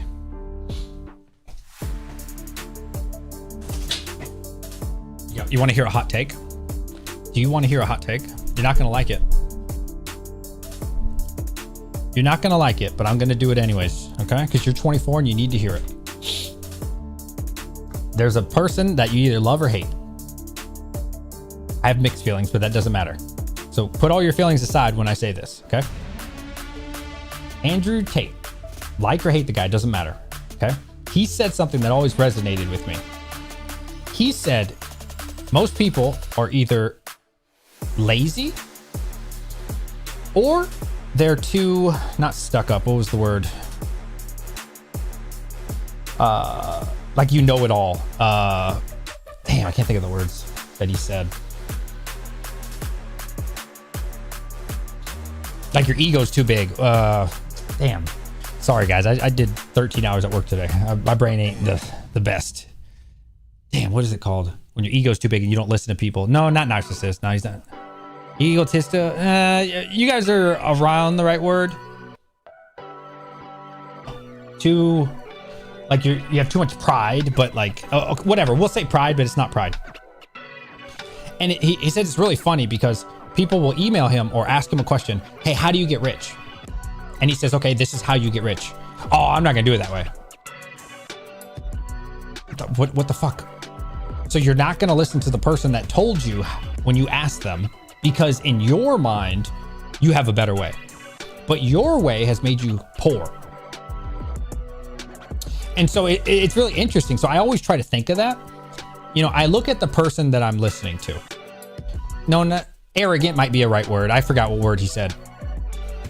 So, for example, when I was getting, you know, I was started watching the content of like Nostalgianomics, PokeNE, Pokemart, Rudy, these guys, right? I say, do I want to be in a position of power that they are in? And the answer was yes, right? Because this is before I even started my YouTube channel. I like to study the people that their advice is something, you know, that maybe I desire. Not like their entire life or anything, but I'm saying like they're in a position in the Poke market that I might want to be at. And again, it's not like content creation. That's not what I'm talking about. I'm not talking about, I don't want to have their YouTube channel. I want to have the connections they have long term. I want to have the wealth that they have in Pokemon. I want to have, you see what I'm saying? So it's a different vibe versus watching someone for entertainment. You know, you might watch me because you think I'm entertaining, right? You probably watch Team Rocket Joey because you think he's entertaining and he's smart, right? Whatever reason. But for me, there were like certain people that I was watching and I was like, I'm going to consider what they have to say, not blindly follow it, but I'm going to listen. I'm going to shut my mouth. I'm going to turn my brain off. And when they speak, I listen because they know more than me. They're obviously profiting off of, the business. They obviously have a much better connection. And so that's what I try to do. Nobody's perfect. I'm not a perfect person, but when somebody's in a position of power that I would like to be in, I attempt to shut my brain off, shut my mouth, and just listen to what they have to say. Just consider it. Never blindly follow, though. Yeah. Now go buy yourself Mega Dream. You could buy the Mega Dream if you want. I can't, bro. Like I have to stop. I have to control myself. Like I can't just keep opening up all the store's product. Like this is, like I said, this was so hard to get, bro. Like it was so much involved in it, man. I can't just like open it. I'm sorry. I gotta take care of my store, man.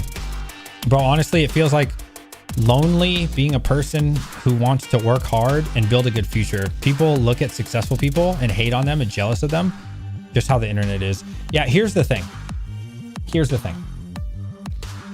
And I tell my son this all the time. He doesn't fully understand it because he's only 9, 10 soon. But I say, I don't think you understand how lucky you are, because so many parents are out there are not, they don't know how to trade stocks successfully. They don't know how to invest their money successfully. They don't know how to do a lot of the things that I'm teaching my son at such a young age. Not too crazy because he's 9, but teaching about, making money and stuff. A lot of people don't know how to do that.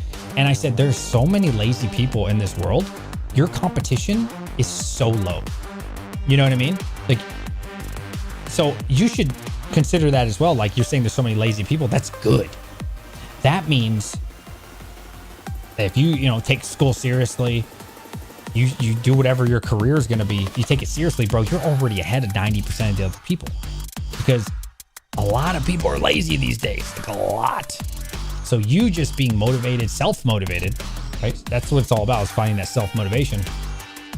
And you just have that drive naturally for yourself, bro, you're going to kill the game. You know what I mean? I see a lot of young people at work. And dude, 9 out of 10 of them are, honestly, probably more than that. Out of 50 people, probably 2 are somewhat motivated to do it. The rest are lazy and don't want to work. And yeah, bro, if you got that drive, you're going to do great in the future. An old successful concrete business owner told us, take the cotton out your ears and put it in your mouth. That's smart, bro. Yep. Yeah, I moved to Canada when I was 17 and had to live alone and teach everything to myself.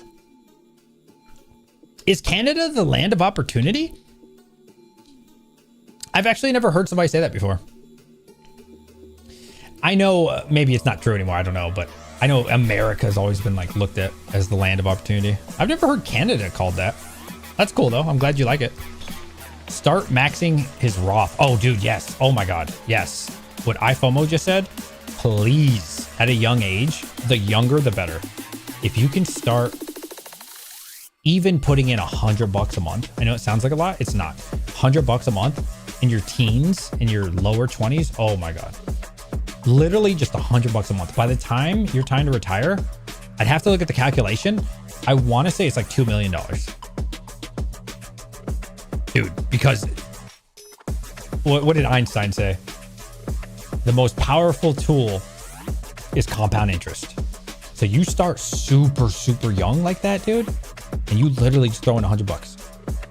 Oh my God. You get that 7 to 10%. By the time you're 65, oh, dude, millions of dollars, millions and millions. It's insane, bro.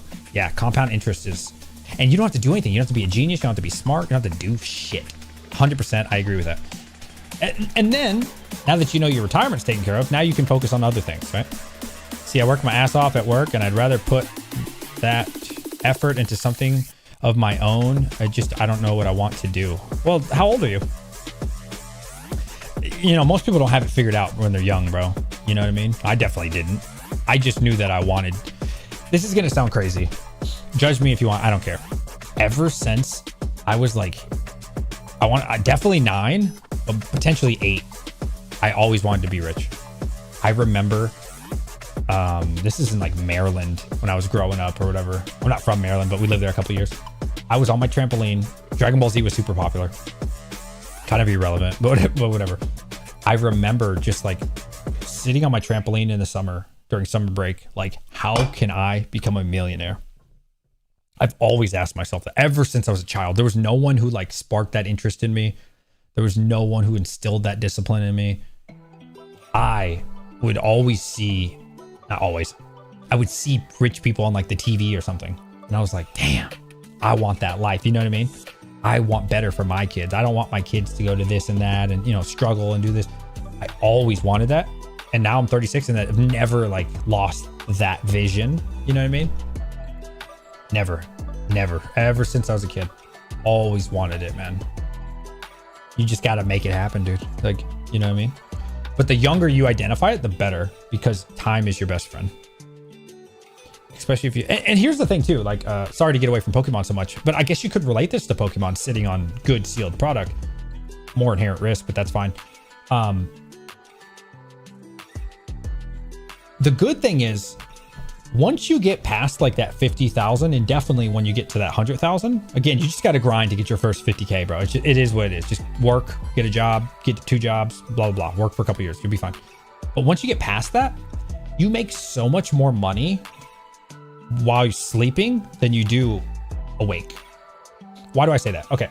So like if you have 50, 100K in Bitcoin, 50, 100K in Tesla, 50, 100K in whatever, insert whatever. When you wake up in the morning and Tesla went up 5%, I mean, if you had 100K in there, you made $5 grand. Okay. Now, I don't know too many people making $5,000 profit a day. Right. And so it gets to that point, it snowballs, right? Then you start getting, this is like more long-term, 150K, 200K. Bro, you wake up and your stock goes up 4%. Okay. 4. And now you're up 8K. Okay. And then you're like, wait a minute. I didn't have to do anything. I didn't have to hire anybody. I didn't have to, like, it took no effort. You can go out with your friends. You can go skateboard. You can go do whatever you want. And this isn't at like an old age, guys. I'm talking like when you're younger, right? You can go do all these things. And at the end of the day, guess what? You're still going back to your job. And you're like, damn, I just made 10 bands today. Crazy to think about, right? And that's what it becomes. And that's the power of investing. And that's why I say, don't day trade. Like, don't be flipping shit. Don't be playing with borrowed money and, you know, trying to 20x leverage and all this crap. It's all garbage, bro. 4x and all this shit. Stop. Just stop. Stop trying to shortcut success, man, because it's stupid. You're being stupid. And you're just waiting to lose all your money. You know? Just stop trying to cheat your way there. It'll take you a couple of years. You grind that bitch out, and it'll change your life forever. Trust me. Trust me. That's what it's all about, man. And maybe Pokemon could be that too, right? I don't know. We'll see what happens. But when I look at other people and they show like their chart and stuff for Evolving Skies, for Fusion Strike, for whatever, right? If you hold it for 3, 5, 10 years, it's gonna be great. You know, I mean, it's a crazy world we live in the Pokemon space, right? Take something like, well, maybe not Stellar Crown, but it's the closest one to me. I mean, I paid what, $220 for these? I got these on the, no, 210, whatever. We'll call it 210. I put these on the store for $230, right? Okay, let's see what they're at. I don't know. I think they're worth $250. This is a terrible example. Stellar Crown. I wish there was something better next to me, but just roll with the punches, okay? Let's see. Okay, yeah, 235 plus 15. So yeah, 250. So these are 250 right now. Okay. Now, long term, obviously there's way better sets than this. You buy this for 230, 240, right? You don't think in 5-10 years this is going to be a $500 box? You know what I'm saying? Now, obviously, if you buy one, it's not life-changing money, but you buy 10, or you buy a better set, right? You buy 151 ETB, I guess. Destined Rivals, right? You buy them suckers for $350, $400. 5-10 years from now, you buy a bunch of them, right? Not like 1 or 2, but I'm talking about you buy cases and shit. You start really investing into it. 5-10 years, boom. Whoa, what just happened? And what was the effort? Like, how much effort is it to buy this? How much effort is it to buy this, bro? You know what I'm saying? Like, no, it's nothing. You put it in a nice case like this, or however you want to protect it. That's up to you. And you throw it in your closet. Done. That's it. You see? But most people won't do that. Most people are not going to do that. Most people are waiting for this fantasy crash. Like, not saying there won't be a crash. Obviously, there's always going to be crashes. There's always going to be bull cycles, and it is what it is. But like, even when the market does go down, are they going to buy? Probably not, right? Rudy talks about that a lot. Pokemon just talked about that today. And while, yes, I may be new to the Pokemon side, I'm very familiar with that when it comes to stocks and crypto. When Bitcoin is 29,000, nobody wants it. Nobody. Dude, you couldn't. Bro, I was begging people to buy Bitcoin at sub 30K. When Bitcoin hit $3,000, I was begging my friends to buy Bitcoin and they didn't want it. But guess what? My friends wanted it when Bitcoin hit 100,000. The amount of people that text me when Bitcoin goes over 100,000 is criminal. They say, DJ, I saw Bitcoin hit 100,000. I was like, dude, it's cool, right? They're like, should I buy? I was like, are you stupid? It's like, no. Why didn't you buy when I told you when it was $3,000? Why didn't you buy when I told you you need to get a loan and buy as much of this Bitcoin shit under 30K as you possibly can? Why didn't you listen back then? Why do you want it now that it's over 100K? That's how it works. And I genuinely think that's gonna be the same situation, not with Stellar Crown, okay? It's just an example. With Pokemon, dude. It's so sad, bro. It's so sad. Like, Mega Base, right? Mega Base. Not great. It's not bad. It's not a bad set. It's okay. It's good, right? It's fine set. I mean, you could pick these up for like 220 right now. I bet you if you looked hard enough, you'd get them for 200. Yeah, right above MSRP, not much. My LGS sold them for like 200, I think. I didn't buy it for 200, but I think my LGS sold them for like 200. And how many people, when it hits that level of 200, are gonna buy? Almost none, dude. Look at the volume. Look at the volume. I mean, I don't know, man. This is like the worst example here. This is the worst example. Let's stop looking at Stellar Crown, bro. There's like a million other. There's a million other examples here that we could be looking at. My father had me put my inheritance in a relative into Edward Jones, and it dropped by 50,000 the first year. And at the start, my dad mentioned Bitcoin. It was a joke, and the advisor laughed. Well, Bitcoin is really hard for old people to understand. I get that. It is. Like, Bitcoin's a hard sell for old people. To be honest with you, I've mostly given up. Look at this. Bro, Destined Rivals, all-time high, 492, 157 sold. Goes down to 423, 116. Look at this. Goes down to 418, only 84 sold. Okay. 94 for 387. Let that sink in. This is the psychology of the Timmy. When this shit hits $500, there's 157 people willing to buy. But when this shit hits $400, 94 people are willing to buy. I mean, this is the psychology of the Timmy, bro. Look at this. Look at this. This shit goes to 378, 28. Keep this in mind. This is less than 30 people. But when it goes to 500, 5 times the amount of people are willing to buy. I mean, you know, this is the Timmys. Here we go. 316. Only 90 people are willing to buy. 100 people are willing to buy at 304. But 157 are willing to buy at all-time highs. Right? I mean, it's just the Timmy psychology, bro. And it saddens me, to be honest with you. Just the amount of people that are like, I'm waiting for this. I'm waiting for that. I'm waiting for cheaper. I'm sitting. I'm going to wait a little more. Okay. All right. Keep waiting. I mean, that's fine. You can keep, I don't care. And again, it doesn't have to be Destined Rivals. There's literally just like an example. Okay. So you can insert something that you like better. Literally just an example.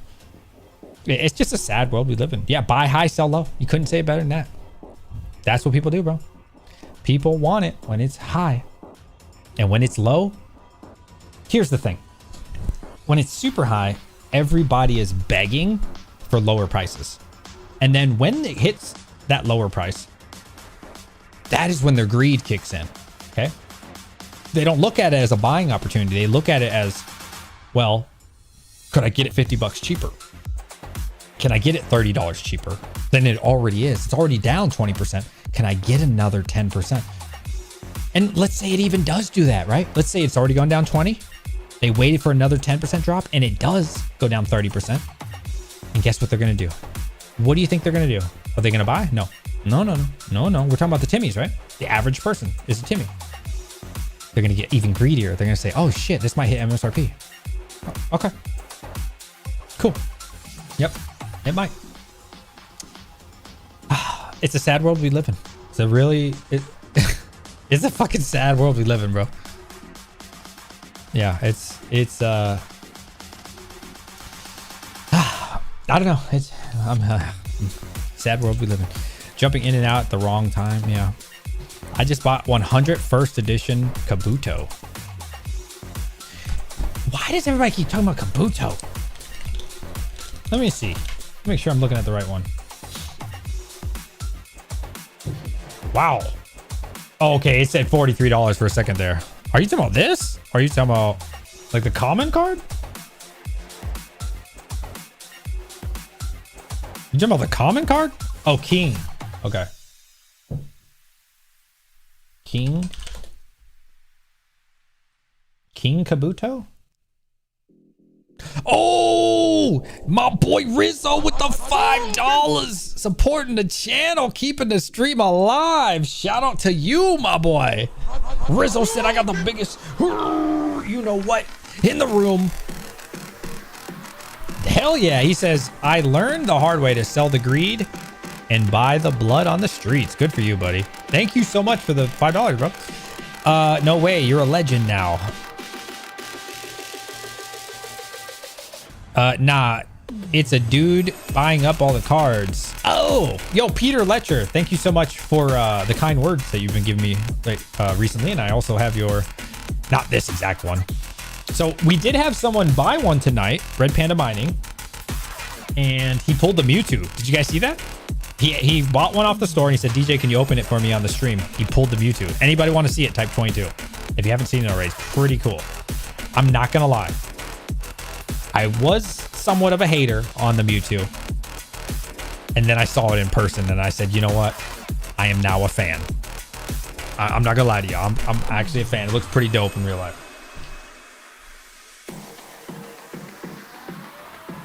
So some of you, this might be your first time seeing Mega Dream. I know if it was for me. Brah, send me Panda's Mew. Maybe Panda would sell it to you. Gotta say, the centering's like perfect too. Now, it does not do it justice on camera, but it's a gorgeous card in real life, bro. In real life, I love it. I'm not gonna lie, it's pretty fire. It is pretty fire. The Giovanni, pretty fire, dude. Look at that, dude. Really nice centering too. He definitely made his money worth, and he got all this too with it in his booster box. It only cost him $125. That, you know, that EX ain't much. Oh, you know, these little ones ain't much. Hold on. Let's get to the Dragonite. Yeah, it's okay. Not the best. You know what I'm saying? You know, these ones aren't the best, but look how many freaking got a God of War. There's his IR. And hold on, there's a better one. Bam. Now I know this isn't gonna be worth much because everybody's gonna get one in the ETB, but that beautiful Zekrom with ends, fire, bro. That's just fire in real life. Fire, bro. You know, the rest of the EXs, I forgot the name of this one. We said it earlier. That's a nice looking card in real life, though. Bro, this... Oh, yeah, he got, Absolute Snow. That's just what it says in English. Pretty fire, bro. This was a great box. Good for him. He got, Ends PP. I'm not trolling. That's what it's called. Ends PP. Great box, bro. He got a killer box. Good for my boy Red Panda. That's a killer box right there. Good for him, man. I'm glad he got some hits on our dream. Yeah. Somebody calling me? Oh, my mom. Hold on, I'm gonna mute just in case he says something bad.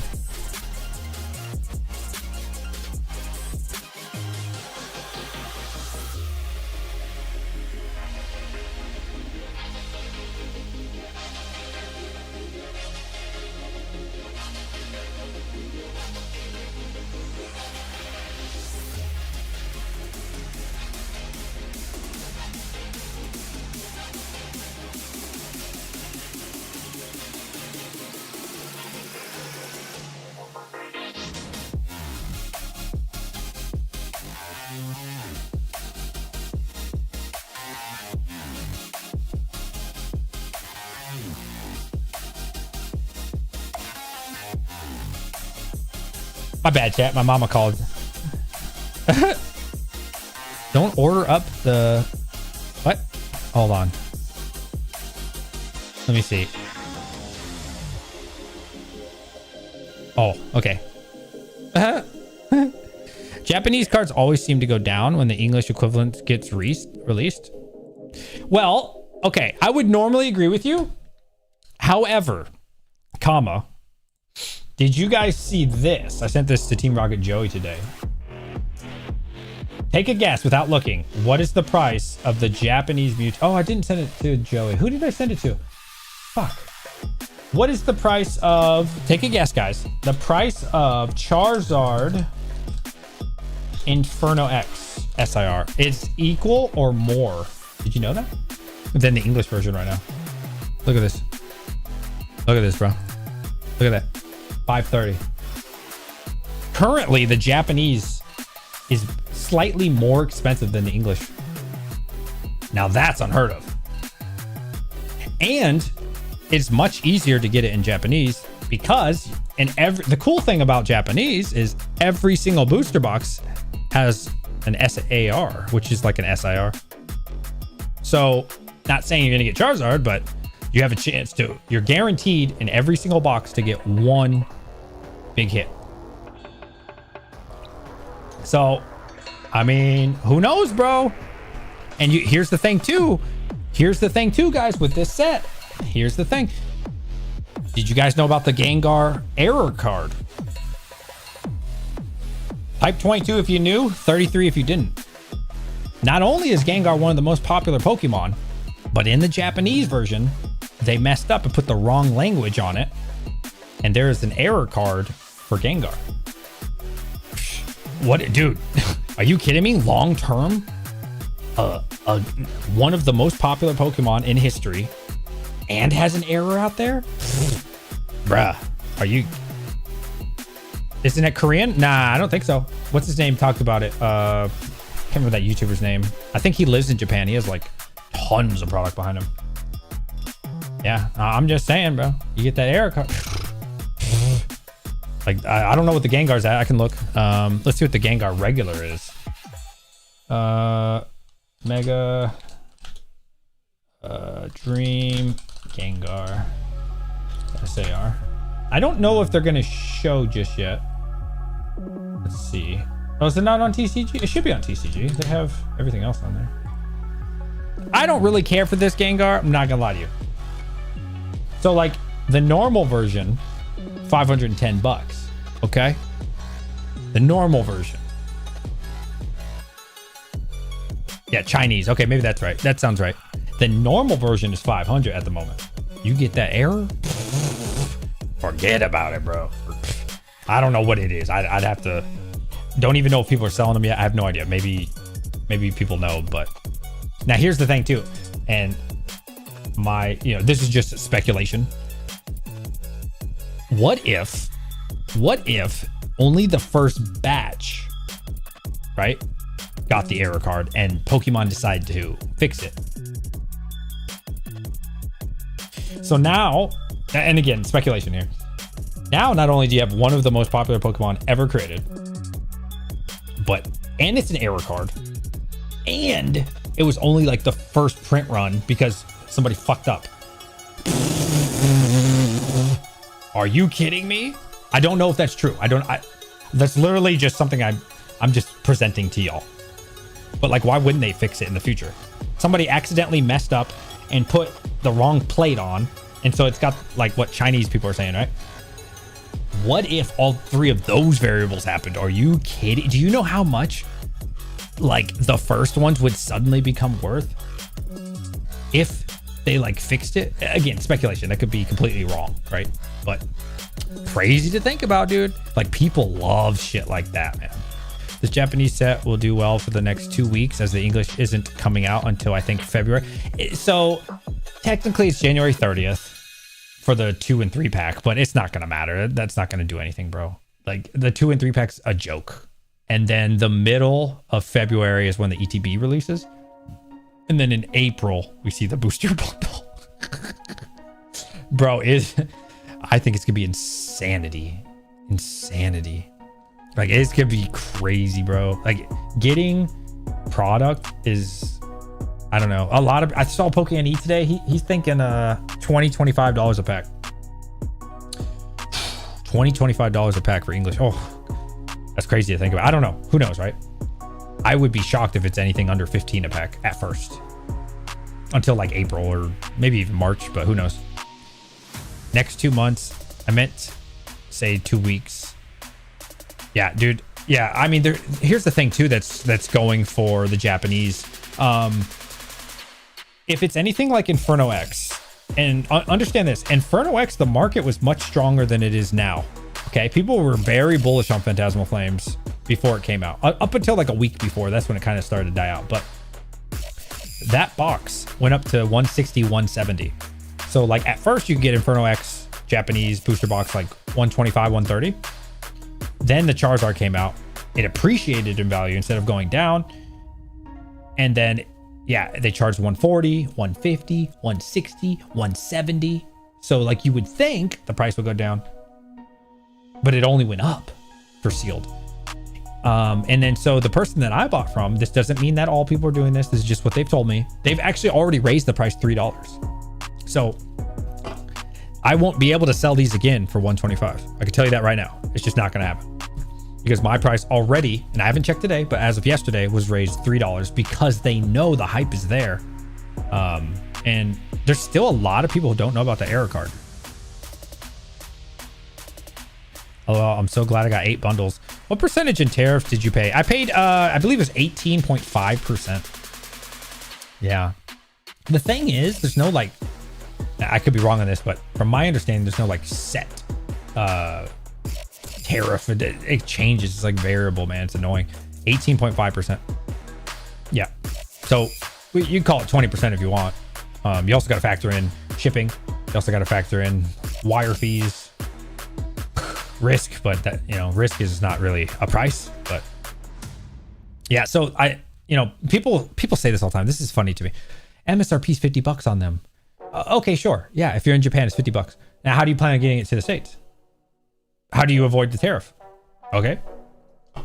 How do you avoid the tariff? They're not happening. So yeah, you know what? You could take a $2,000 or $3,000 plane ticket and you could go over there. Now you've lost way more money than just buying the thing in America, to be honest. But even, let's call it 15% just for fun.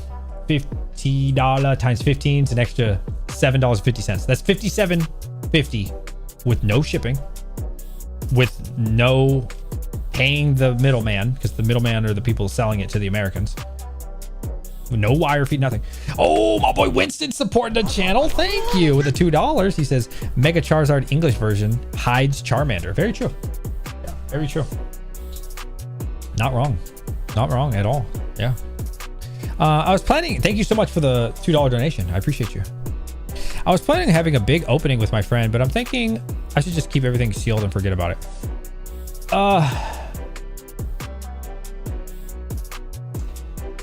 Do what you want and what's best for you. I'll say that first. Let's rip. I don't feel like it's so expensive right now. Like I said, I'm selling them for 125 at the moment. I mean, we don't know if these are going to appreciate long term. We don't know, right? So like, I don't know. I'd say probably have some fun with it.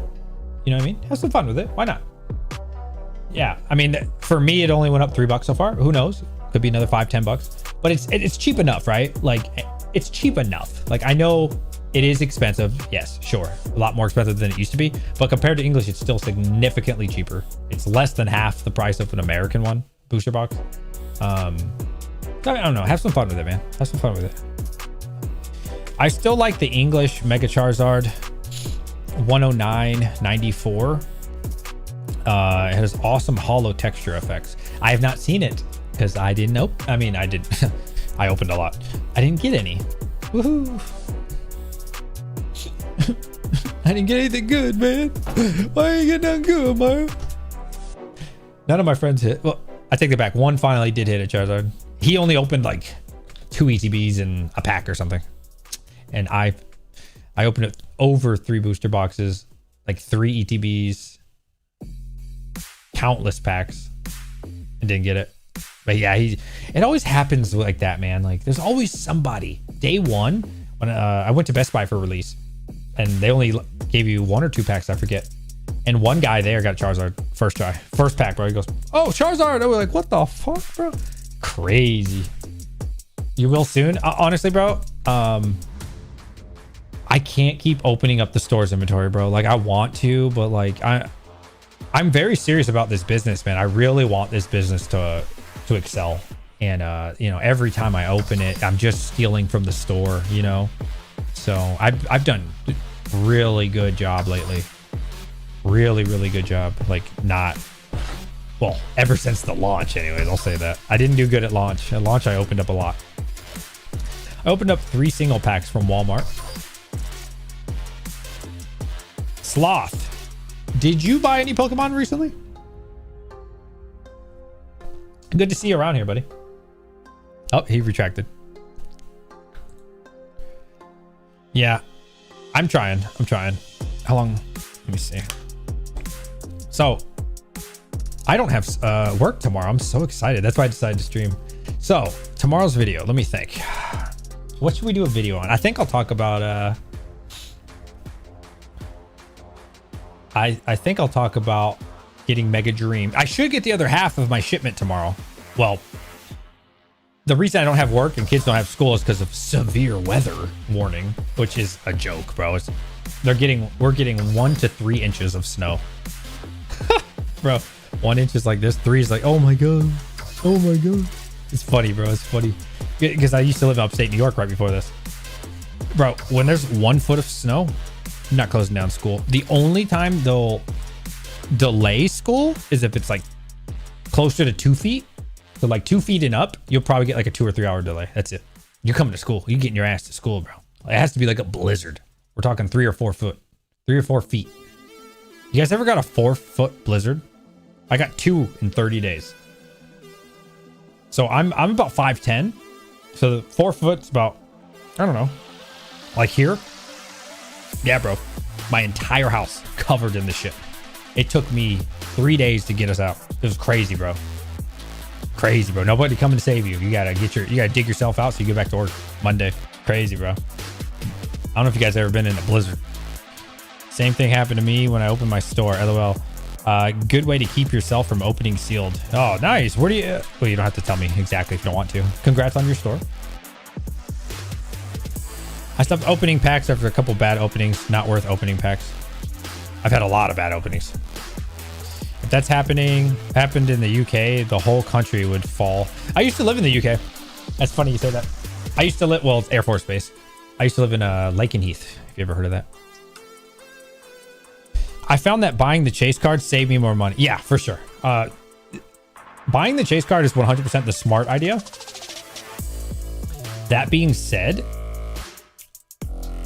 though, for me, and everybody's different, but for me, when I open it, I have such a, like the attachment is really there. I feel like it's mine.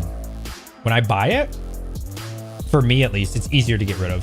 A lot easier. Like there's cards in my binder that I bought and I feel like I didn't earn it, you know. I don't know.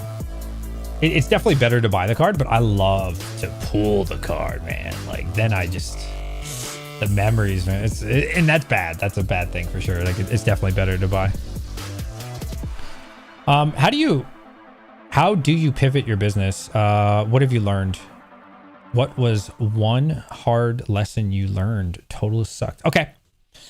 How do you pivot your business? Well, the only pivot I would consider so far would be Japanese that we're trying now. I bought 40 total.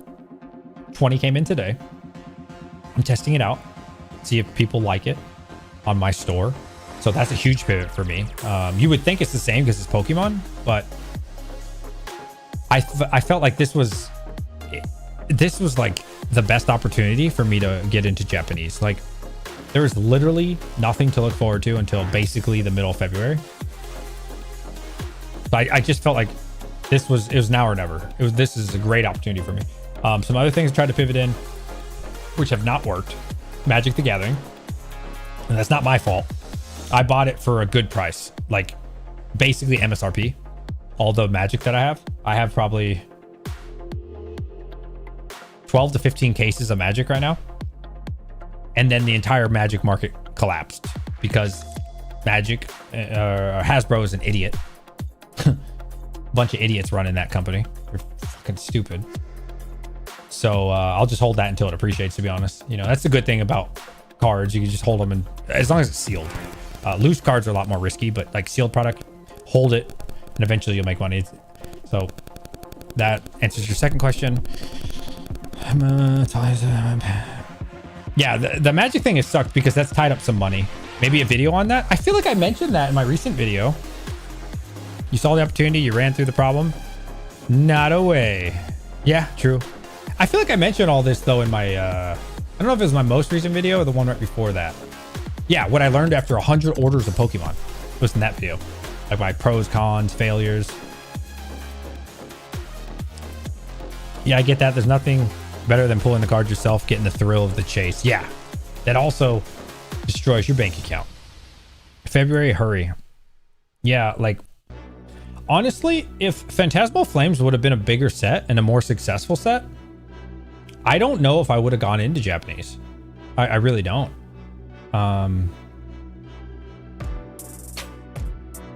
But I feel like it was the perfect storm. Like, dude, like how many people are kind of bored, not bored with Pokemon, but like kind of like in this weird funk where you're just like what's gonna happen? You know what I mean? Like you're kind of like just sitting around, like not bored, but just like it's not interesting at the moment because just like the newest set just wasn't, besides Charizard, wasn't great, and so like you're just sitting forever. You move to One Piece, dude. I do not see myself moving to One Piece at all. I don't get it. I don't understand how One Piece is going to be like a sustainable thing, dude. I don't get it. The TV show, the manga, like I just, people say I'm wrong, and dude, I hope I'm wrong. I genuinely want everybody to make a bunch of money, and I hope you guys do. I just can't see it, dude. I can't. Like, Pokemon's eternal. You know, Lorcana, I could understand why you would think it's eternal because it's backed by Disney. So like I could get behind that. Not saying it's going to happen. I'm just saying I can understand it. But dude, if that show doesn't do well, or like people get bored of that show, or like lose interest, or the manga, that's such a niche. I probably know like 3 people that watch One Piece. That's it.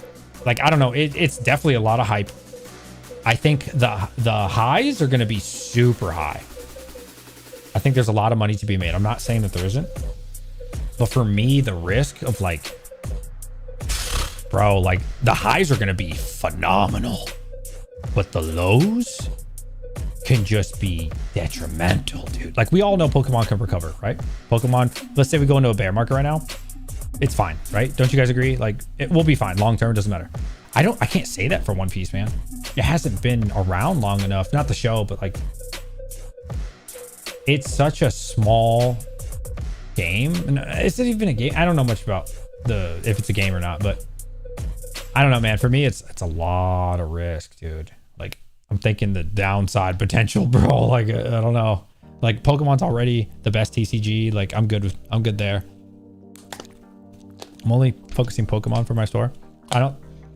Yeah, dude. Like, it just got unlucky with the magic thing. Like, these guys are idiots running this company. I'm kind of burnt out buying Pokemon and also the online content, but I enjoy yours, Henry, in a certain extent of. Oh, thank you, man. Thank you.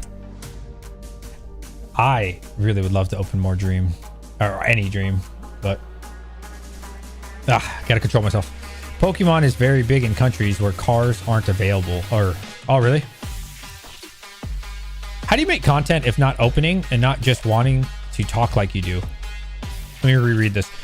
How do you make content if it's not opening, like opening cards, and not just wanting to talk? Oh, well, what content do you want to make? What content are you interested in making? Like, I don't know, like there's a million niches, bro. You know, the fastest growing, which it's up to you if you want to be that. It's not really my style, but I'm also an older guy. You know, I'm 36. Like drama, like what Team Rocket Joey does is really fast paced, like growth. Like you can grow really fast doing that, attacking people and like, but that's you. If you do that, you got to be committed because you're gonna get attacked back. So you better have some thick skin. Another really fast way to grow: top 10 this, top 10 that. Same booster box in the thumbnail. It gets a lot of views. You know, things that are trending, things that are dying. For me though, those aren't like, bro. 36 is old. What are you talking about, sloth? 36 is old, man. But for me though, that doesn't help me. I mean, it would, right? In views, yeah, sure. I could get views. Like that's not a problem. But that doesn't help my business, right? So like, what is your goal? My goal is to grow DJsPokeCenter.com. At the end of the day, right? That's my goal. I want to build a successful business. But that doesn't mean that's your goal, right? Your goal could be you want to get a bunch of viewers and you don't care how you do it. And you don't care what bridges you burn. You don't care, right?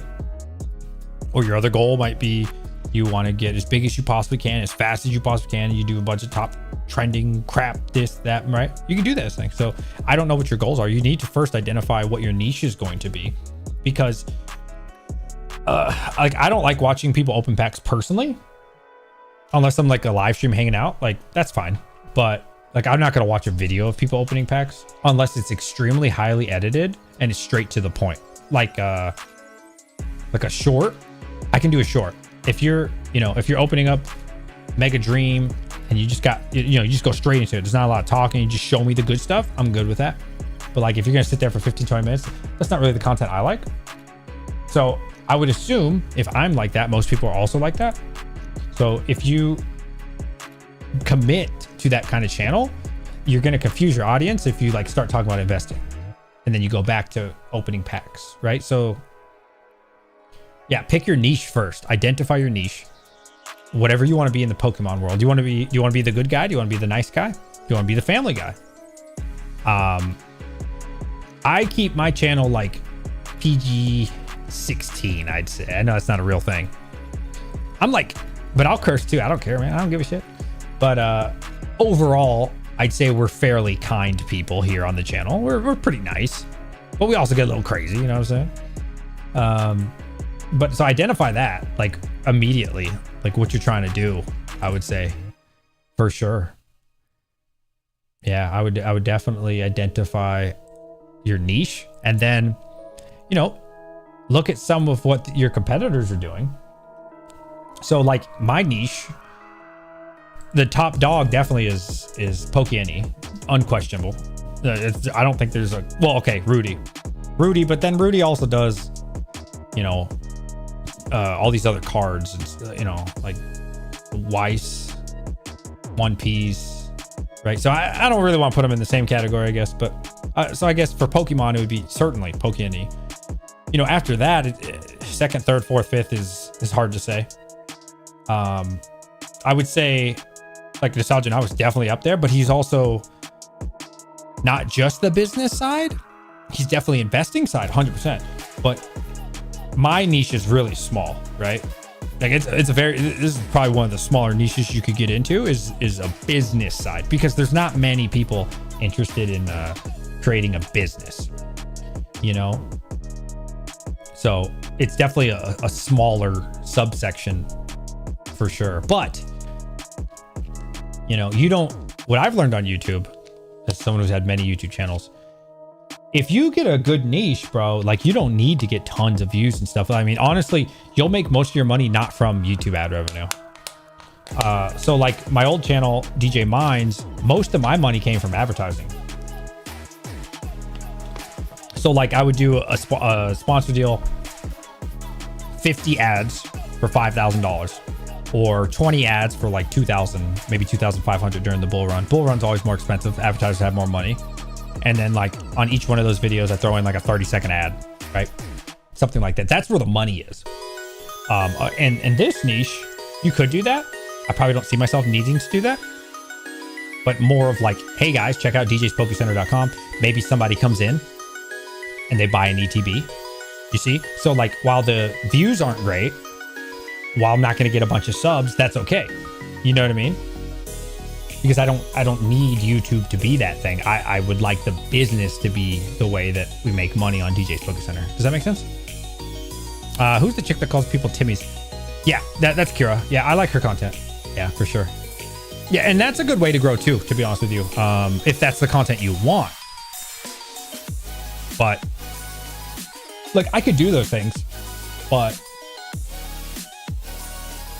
you know, and I'm not gonna say I haven't done those things. Yeah, sure, I'll poke around every now and then, but you know, when you start branching out to all these other things, you can, like, if you're a new channel and you're trying to figure out YouTube, I don't think there's anything wrong with that.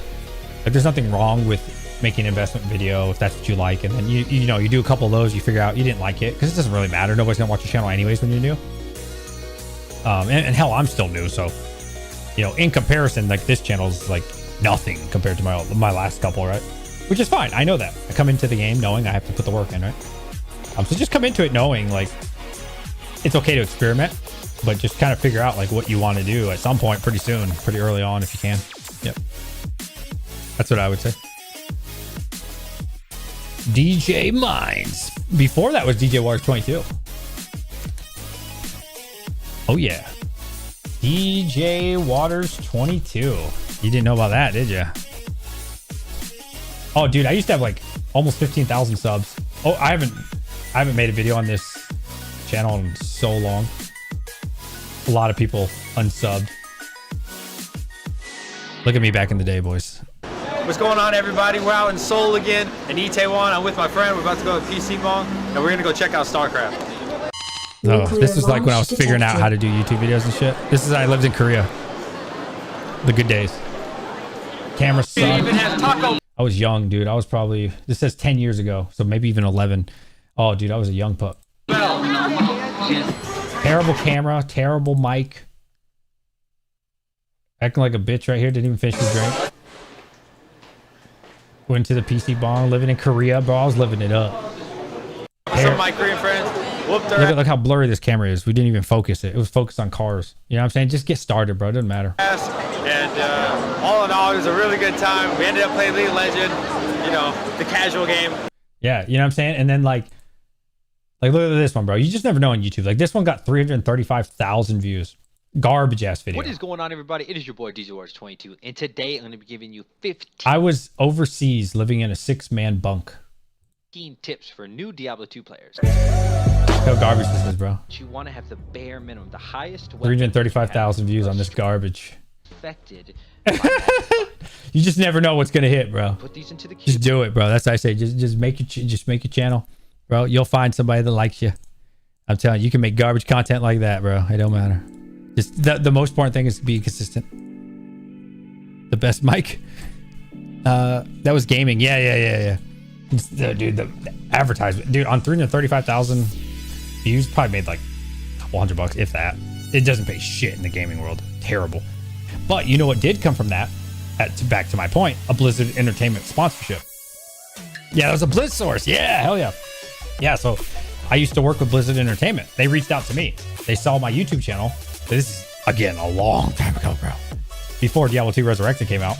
And Blizzard hit me up and they're like, hey, do you want to work on Diablo 2 Resurrected? Like the remaster? I was like, hell yeah, I do.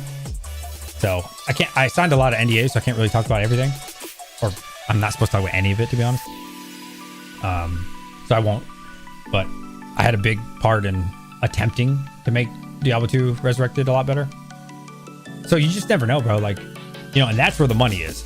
That's where, you know, you don't have to get a bunch of views and a bunch of subs. If you get your niche and you really do it, bro, you can make some bank. Yeah, you can make bank off of the things that come with YouTube. You know what I mean? A lot of, and again, you can also shoot for high views and trendy stuff. Absolutely, you can definitely do that. Yo, first member of the day, my boy Super Treasure. Yo, look at that. You got the rock. He said I got the biggest you know what in the room. My man, keeping the stream alive. Thank you, brother. Hell yeah, my man. I'm gonna give you guys some channel emotes this weekend. How's that sound? What should I do? Should I do a Pokeball? What should I do? I don't know, because right now it's just a star. What should I do for people? Somebody give me an idea.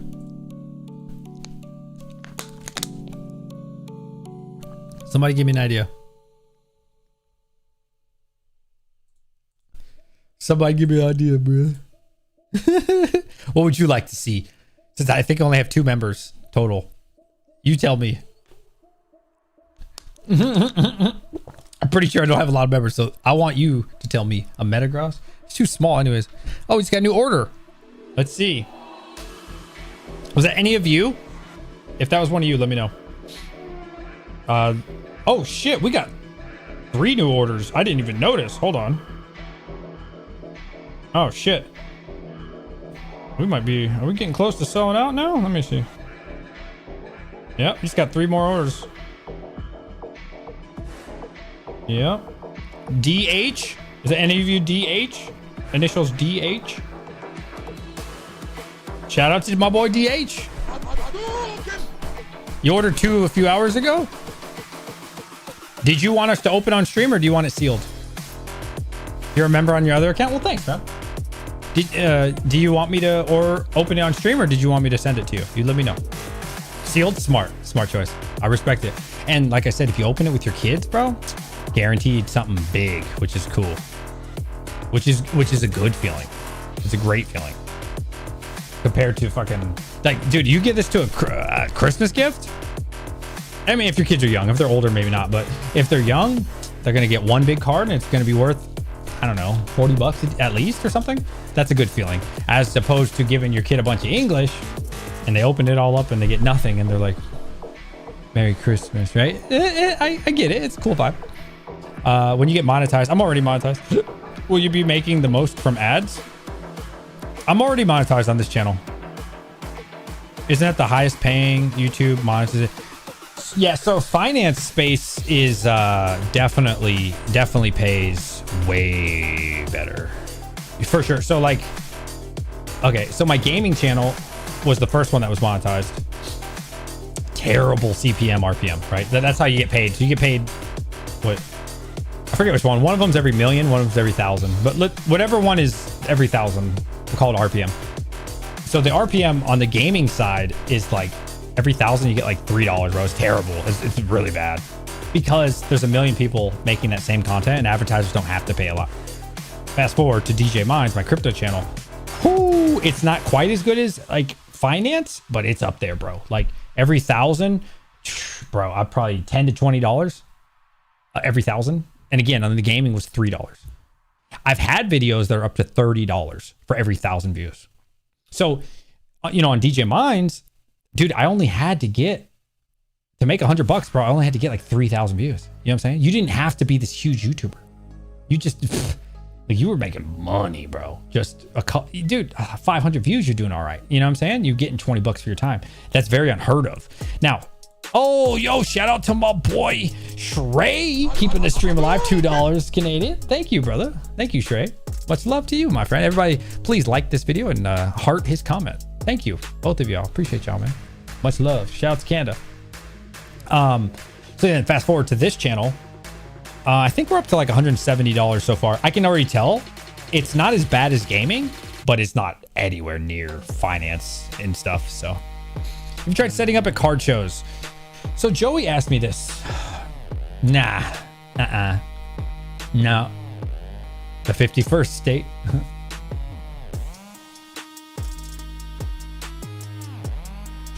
The 51st state.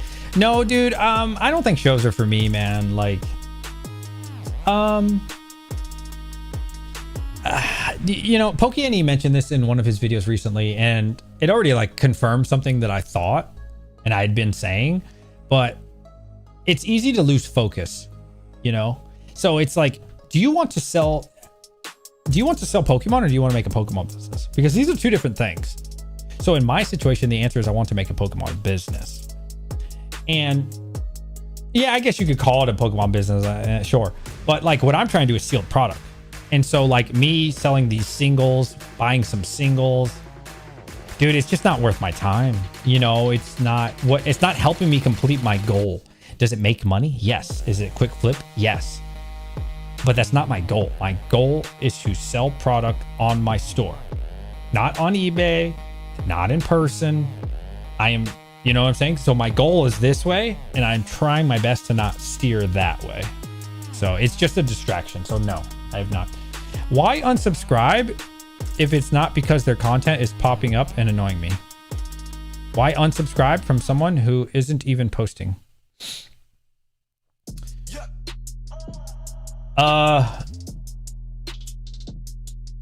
I probably pissed a lot of them off. I'm not gonna lie. So like when I went from DJ Wars 22 to DJ Mines, every now and then I would not make the Diablo content, and I would put like, hey guys, check me out on my new channel. I'm live now. And so like every time you do that, it's like minus 100 or 200 subscribers, because they're like, screw you. You left the gaming world to be a crypto dude. You know what I'm saying? And so you do that enough times, and it's been 6 years since I made content over there. So mix those two together, naturally you're gonna lose thousands of subs. You know, you piss off the people that sub to you and liked your content, and then you know you keep redirecting them. And I do the same with DJ Mines. I'm not gonna lie. Every now and then I stopped doing it as much, but like I was doing it like 2 or 3 times a week when I would go live. I'd be like, hey guys, check me out on DJ's Poke Center. Lose like 50 subs. So I'm like, all right, let me just stop doing that. You know, not going vendor. Yeah, it's it just doesn't make sense for me. There's a million reasons why. I don't need cards, bro. I don't like it. I don't enjoy selling this. You know what I'm saying? I like opening this. I like collecting this. I don't like selling this. And I know I don't, because I used to be in comic books. I still am. I've always been in comic books since I was a little kid. And I've bought large collections for comic books. You know, out of a collection, let's say I spend $3,000 or $5,000 comic books, maybe 20 of them are easy to sell and they're like high value, and the rest are like 25 cents to $1. And so I've been on eBay before where I listed $1 comic book, 50 cents, 40 cents. And you know, I sent out 7 or 10 of those, and I said, okay, this is not something I want to do. And I ended up just listing it in bulk and just sold it for what I paid. I was like, nah, I'm good. Like, I don't enjoy it. You know, that has to be your thing. You know what I mean? I don't like selling small things. Now, if you give me a $50 and up card, maybe. But again, does that help my business? That's the thing. What are your goals? My goals for me are pretty clear. Like what I plan on doing with my store. Long, and we're talking years from now. I hope to land distro, right? And so I don't know if selling eBay and TCG really helps you. Maybe it does, maybe it doesn't. I don't know, right? I'm not an expert on that.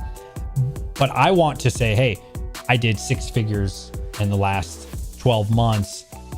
When I apply, here's my track record. I did this all, you know, on my own without distro or whatever, but I'd like to take that next step. Boom. You know what I'm saying? Or, hey, I have $250,000 in sales on my website, DJ's Poke Center. Obviously the demand is there. Obviously I can sell. This is what I can provide for y'all. You know, maybe that's not the best way to go about it, but that's kind of how I'm envisioning it. Yeah, so I just don't see vending helping me with that dream, you know?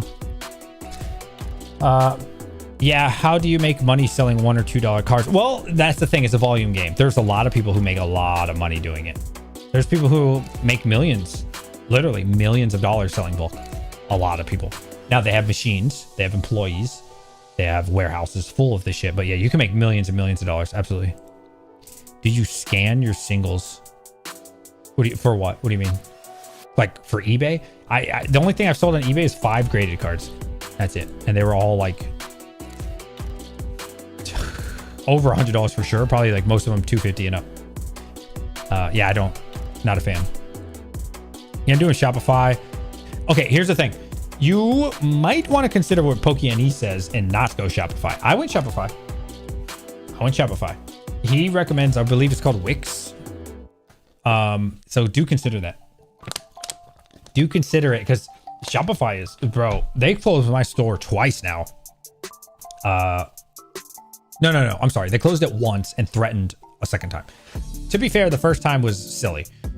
They don't give you any warning on Shopify. They just closed my store. I was open.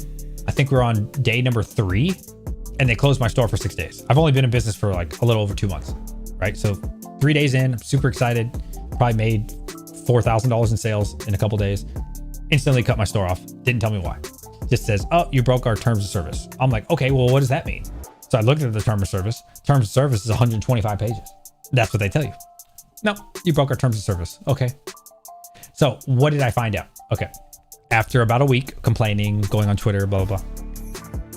They say, oh, we tried to charge your card because it's $1 to start, like 1 for like the first 3 months or something. I don't know. Excuse me. And when they tried to charge my $1, my bank flagged it for fraud. So when my bank flagged Shopify for the $1, which is ridiculous, they thought it was a scam. And so since I didn't pay the $1, they didn't give me a second chance. Since I didn't pay the $1, got a fraud alert, fixed it with my bank, and they wouldn't let me communicate with them. You had to go through their email process. It's really annoying. Apparently Wix isn't as bad. Okay, fast forward. About 2 weeks goes on. Where's a question? I like this question.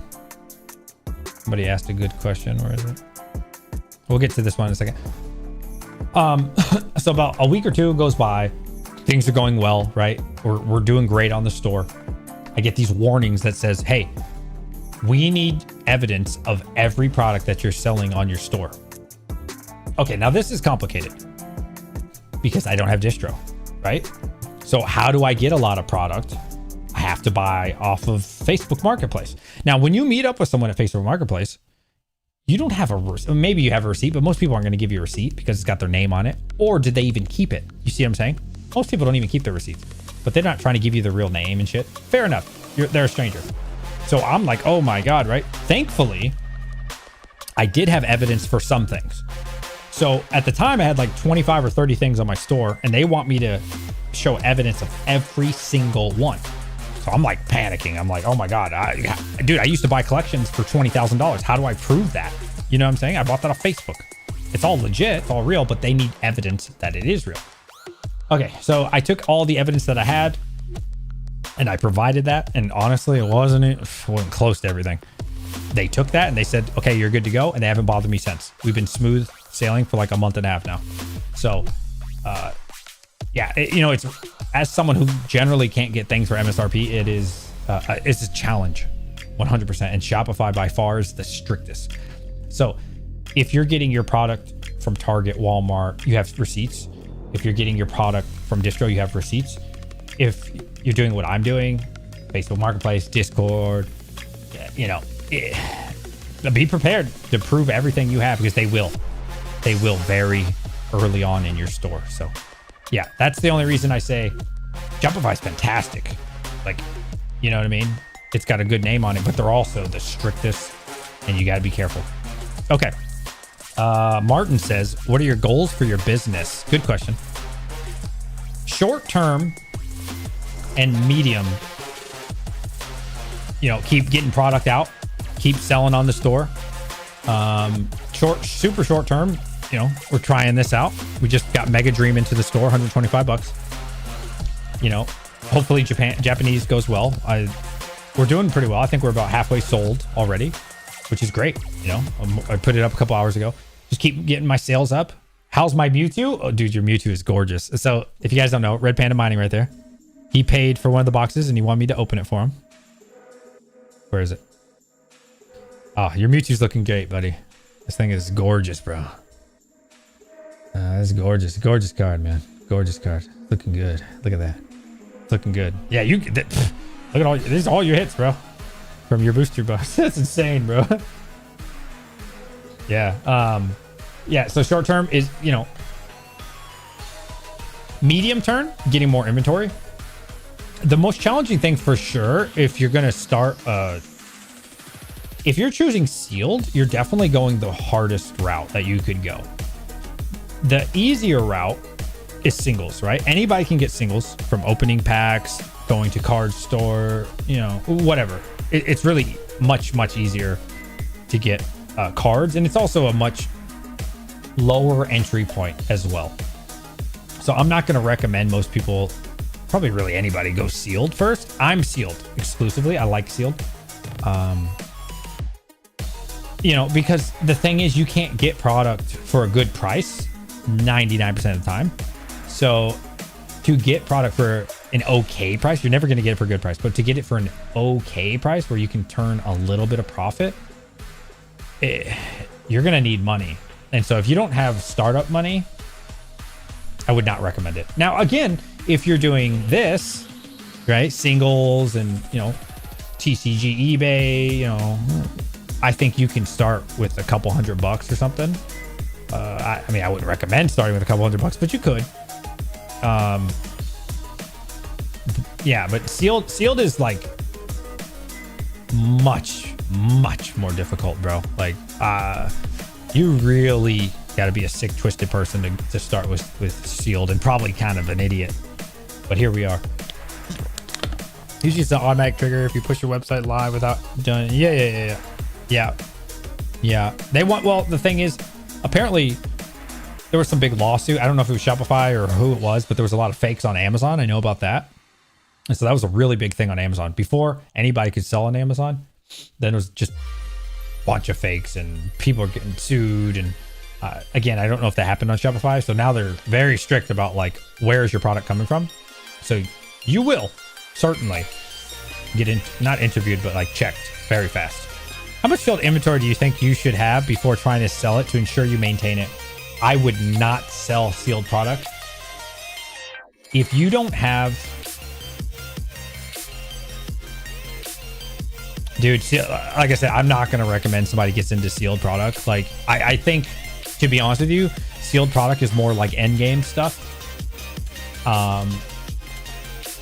I probably start, well, here's the thing too. When I opened my store, on the store, I probably had, just to have a good variety, probably $25,000 to $30,000 worth of product on my store day one. And then in addition to cash reserve, probably $100,000, right? And so, I mean, this is an estimate. Probably $125,000 is what I started with for this business. Not saying I've put in $125,000 because I haven't, but I'm just saying, like, I always have money available, because when the opportunity comes, you have to have it, right? You have to have it. And if you don't have it and you have it into a bunch of sealed product that's not selling, how are you going to take opportunity when something happens, right? Somebody hit me up. A lot of product these days, because my YouTube channel is growing, and appreciate all of you. It's really thanks to y'all. Make sure you hit the like button. I'm getting hit up in Instagram. I'm getting hit up in the emails. I'm getting hit up on Discord, right? And so I have people send me product, and I don't pay for it because I don't know them. Then when it comes to my house, I check it out, I verify it's real, then I pay them. Now you're not gonna be able to do that unless you have a YouTube channel, right? And people trust you.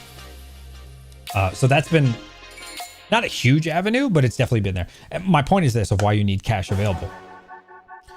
I had somebody yesterday reach out and say, hey, I got 47 151 bundles.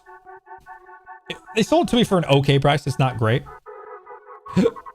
Excuse me. An okay price. It's nothing great. It was like $80 a pop plus shipping. So, you know, a little bit on the market, nothing crazy. But that, I mean, that right there was like 5,000 or whatever. I don't know. Do the math. Maybe it was like 4, right? The day before that, 2 days before that, I bought 24 Surging Sparks booster bundles, not booster bundles, booster boxes, Surging Sparks. And I had to take all of them, right? So this is what I'm saying. Sealed is tough, bro. Sealed is expensive. And if you don't have inventory and you don't have a large cash reserve to buy when things pop up, again, I would not do it at all. Do not recommend. You need, I mean, and mind you as well, in that same week, which is this week, I also spent, what, 4,000 on Mega Dream. So 4,000 Mega Dream, 7,000 or whatever on Surging Sparks booster boxes. What was the other one I said? I think 4,000 or some shit on 151. Last 2 weeks ago, I bought 100 ETBs for Phantasmal Flames, right? So that's also with all the shit on the store already and shit in the inventory and stuff. So you see what I'm saying? This is probably not something that you're going to want to do. Because if you start off with like a couple $100, bro, you're not building a business, to be honest with you. You're really just, in my opinion at least, you're really just like scalping. And I guess you could argue I'm doing that and everybody's doing that, sure. But to understand my point, you're just buying shit at Walmart or Target and you're just flipping it. And it's like, you're not building a business. You see what I'm saying? You're just buying Pokemon and flipping it. It's not the same. Do you understand what I'm saying? So yeah, I would steer away from sealed unless you have a lot of money. And that being said, even if you have a lot of money, that does not mean you're going to get product. Okay. So like I said, getting product, I don't think people truly understand how difficult it is. And nobody really will unless they've been in that same situation. Getting product is so difficult, bro. Here's the thing, right? Let me just write it out for you guys. Because somebody's asking this question and I think this could be a very helpful diagram here. If you guys find this interesting, type 22. If you don't, that's fine too.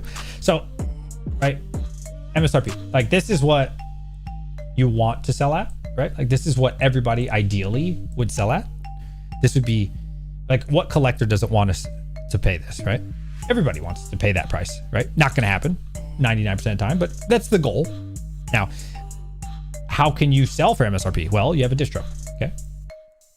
Now, new business doesn't have distro. I don't have distro. Nobody has distro, right? Got it. Not complaining, just mentioning for the sake of argument. So this is off the table, right? You can just delete this from your mind. Not going to happen, okay? Don't even think about it. It's gone, okay? Now, MSRP. Okay, so are you going to get it for MSRP? No, you're not. You're just not. How are you going to get it? You can get 1 or 2, yes, right? You can go to your local Target. You can go to Walmart and get 5, right? Great, cool. Now you've sold to 2 people, 3 people, maybe. That's not a business, right? You just put the shit on eBay, bro. Like, don't even waste your time. It's not worth it. You're just you're just having fun at this point, right? Okay, so realistically, what's actually going to happen? Okay, this is market, right? This is like, it's okay to sell at market. There's nothing wrong with that. Market is market, right? In any industry, market's market. Even Walmart has market, right? Walmart sells this water bottle for $2. Okay, this is like business 101. Okay, Walmart sells soda for, I don't know these days, $1.25. Okay, so there's nothing wrong with market. Don't ever be ashamed of that. Now, if you buy at market, well, are you really a business? Maybe not. We'll get into that. What you have to figure out, which is like the hardest thing in the world, is not buying here at 90%, because anybody can do that. You don't have to have a business to do this. Okay. You can buy at 90%, but you will make $0. Okay. Why will you make $0? Because you have to pay taxes. In my state, between Shopify, federal taxes, and state tax, I pay state tax and Shopify alone, I paid 9.1% taxes. Okay. So you can do the math here. If you're making 10% selling at market, you've made 0.9%, which means you've made no money. Okay.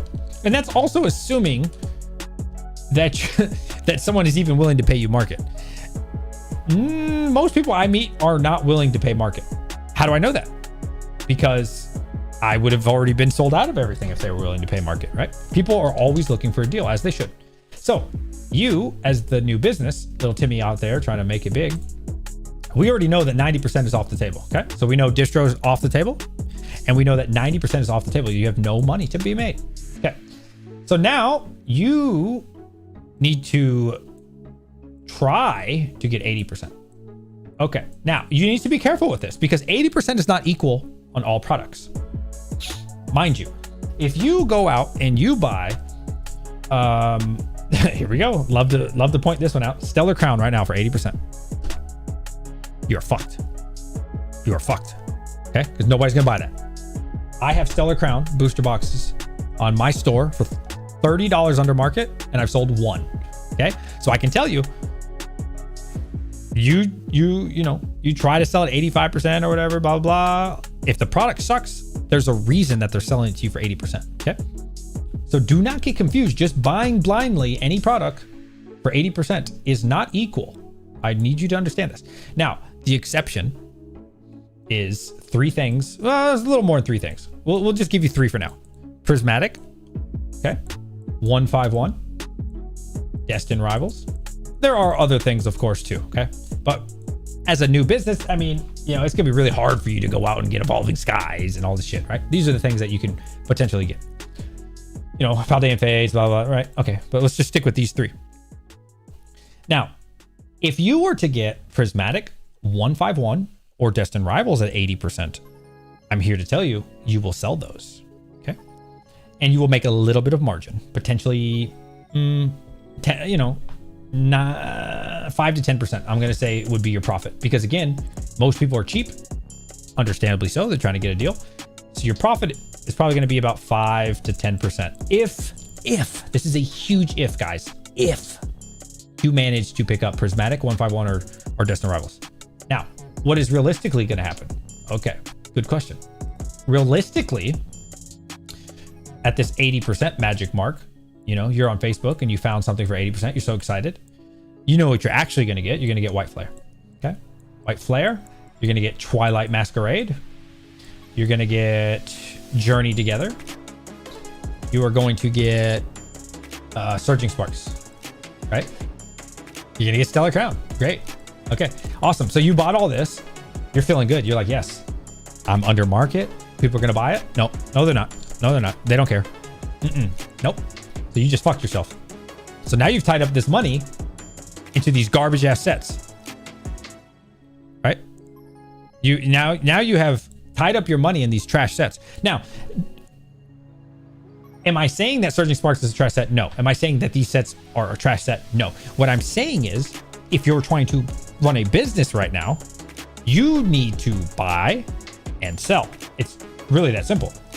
But you will not be doing any selling. I can tell you that right now. With these products, right? That's the problem, because that's the only products you're going to get at 80%.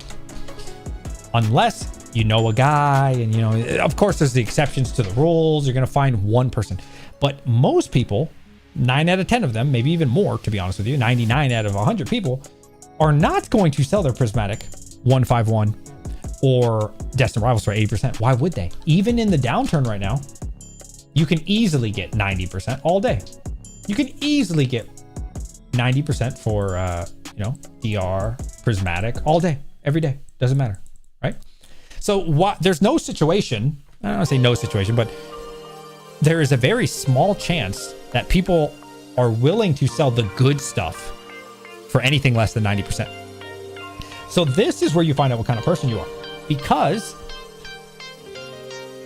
how can you create a business out of sealed product when you can't get the product for a margin that makes you a percentage, which makes you profitable? Okay. This is where you find out, wait a minute, what kind of person am I? Right? This is where you get separated, the boys and the men. I have figured it out. That's why I'm trying to tell you. The way you can do it, the best way to do it is make a YouTube channel. Simple as that. Okay. Why? People are more willing to work with you. When you go on Facebook Marketplace and you don't know these people, okay, they don't give a shit about you. They don't know you. But every now and then, this doesn't happen often, and you're gonna have to put the work in. And I'm still trying to work, and you know, I'm a small fry as well. But every now and then, somebody hits you up on Instagram. Hey DJ, saw your videos, saw that you're suffering on inventory. I'm gonna throw you a bone. I'm gonna give you this Prismatic. I'm gonna give it to you for 80%. See? But it's not some random bum off the internet, you know, or some random person off Facebook, I should say, or some, you know what I mean? You got to put the work in. You've got to get creative, because most people are not going to sell you this shit. And again, this doesn't happen often for me, right? This does not happen often that somebody's going to come around and be the good guy, which you don't expect them to, right? Like nobody owes you shit. But every now and then somebody hooks you up and says, I'm going to give you 80% on this 151. Okay. Now, if you are undercapitalized, guess what? They're not going to sell you that, because the amount that they could give you wouldn't help you, right? So if someone is willing to sell you 151 Prismatic Destin Rivals at 80%, well, it's not going to be for 5 Blooming Waters, right? You're going to need capital. So you're going to need, I'm just making up things. I can't see many situations under 3K, but I would, in my experience, most people you know, really looking for a $5,000 to $10,000 deal. Okay. Now, in the grand scheme of things, $5,000 to $10,000 is absolutely nothing. So don't be shocked if, you know, you save up $5,000 to $10,000 and you're wondering why nobody wants to sell to you, because there's some very wealthy people in this game and they're equally trying to demolish you. Okay. Let's just call it what it is. All right. So we know that, yes, you can technically get things for 80%. However, it's going to be the garbage that nobody's going to buy from you anyways. And the only way to really get what you want is to build a YouTube channel, get your name out there. And that still might not work, guys. People might not like you, right? You could waste all this time building a YouTube channel, and you know what? People don't like you. Okay. Then this is why I say you do not want to go the sealed route. You do not want to go to the sealed route. Now, eventually, maybe one day you do, but I do not recommend it. You will more than likely be undercapitalized, and you will have no connections. I also don't have any connections, so I'm not a big shot or anything. Just saying, it's going to take a lot of time, and yeah, be smart. I think I've answered that question. The sets you just listed is what investors should be buying right now. I could see that, Jacob. I could see that, right? So, yeah, absolutely. So,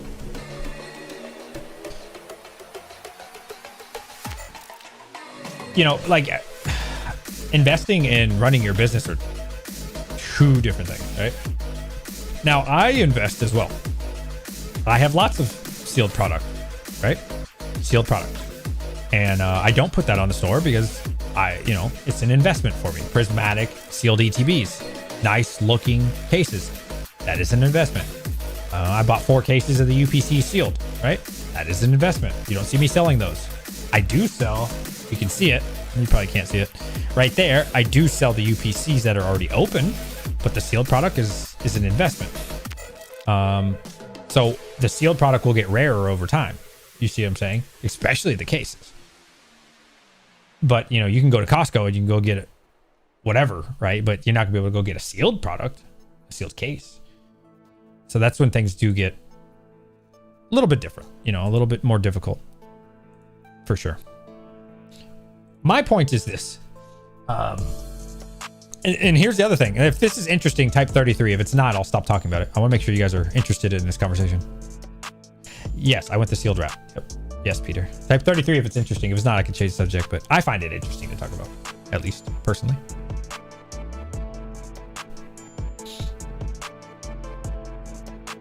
Yeah. Okay, so a couple people are interested. That's cool. All right. So look, here's the thing too. Let's say you need to understand the risk of what you're doing by getting into sealed as well. And while I would say probably singles is good for most of you, or better choice for most of you. What is your competition? Okay. I mean, maybe that's the wrong word because like I'm not in competition with PokeNE. PokeNE is in like a totally different world than me. Like, but for the sake of argument and understanding the conversation, other business owners that have what distro, right? So let's say this thing comes crashing down. Okay. You need to understand the risk of what you're doing as a sealed investor, or not investor, a sealed store. Okay. Your risk is so much greater than people that have distro. Why? Because you're doing great on your store. You're selling a little bit under market, right? This is your sweet spot, right? People will buy here. If you move here, people will buy a lot, but it's really hard to get that cheap. Now, this market turns, you are fucked because your entry point for everything as someone who doesn't have distro is so high. Okay. So if you bought Phantasmal Flames ETBs for 80, 85 as a store owner, you are fucked because then it goes to $70. Now, what do? Now you're sitting, all your capital is in this set and now you have to lose money. You're screwed. But guess what? Your competition, which again, isn't really your competition, but for the sake of understanding, these guys pay distro pricing, which means even if the entire market crashed, they're good forever, right? They're good forever. They would like to sell for market or close to market around this red arrow, but they don't need to. If the market goes down 50% right here, or even more, or here into the danger zone slightly above MSRP, you're out of business and they survive. The big dogs survive while you die out. So, do you still want to run a Pokemon business? I don't know. But you need to understand not a Pokemon business, a sealed Pokemon business. You need to understand what you're getting into. Because when the good times are good, it's good. But when the bad times are bad, what are you going to do? What is your plan? I need you to think about those things. And make sure that's something you want to do. 50 isn't old. Sloth, you must be like 70. And you just keep trying to make yourself feel better. See, with the sealed route, you'd recommend people go singles, then Shopify. Oh, man. I don't... Dude. Oh, God. You know, I don't even know if I'm going to recommend people do a Pokemon business, to be honest with you. You really... You got to be a sick fuck. You really do to get involved in this and to put yourself through this. And honestly, you know, not exclusive to like a Pokemon business, but business in general, bro, probably 90% are going to fail. It is a very few select people that are going to succeed. And yeah, so I'm not going to recommend anybody do anything, to be honest, because statistically, you know, how many viewers we got in here? Like 30 or something? Let me see. 34 people watching. Let's say 7 of them are interested in business. Let's say 10. It's easier. 10 people of my 30 people are interested in creating their own business. Probably 9 of them will fail, or 8. You know, that's the harsh truth, man. Because it might look sexy in a YouTube video. It might look glamorous when you watch Pokey say he's a 7-figure business, and he knows that. He says it all the time. It's glamorous, it's cool, it's sexy. But most people don't really have what it takes. For many reasons that I just mentioned. Undercapitalized, lack of business acumen, lack of education, lack of drive, lack of, I don't fucking know, a flood comes in and kills all your inventory. Like, there's a bajillion reasons. Like, yeah, you got it. You have to be the select sick fuck that would be willing to do this. I happen to be that person that is sick enough to do this. Yeah. As an 8-year-old business owner, don't plan on making money for 4 to 5 years. There you go. Yeah. Now, are you, now obviously there's a difference between online and in store. Now, online has a lot of benefits that a physical store does not have, and vice versa, right? For me, I can't really envision me having a full-time store like in person. Yeah, I don't know. I don't see myself doing that. Yo, my boy Peter with the $2 keeping the channel alive. I believe in you, bro. Forward to your success. Look forward to your success. Thanks, bro. Hey, thank you, Peter. I appreciate that, man. You look like my brother. You look just like my brother. I don't know if you're Puerto Rican at all. Overhead is killing. Yeah, dude.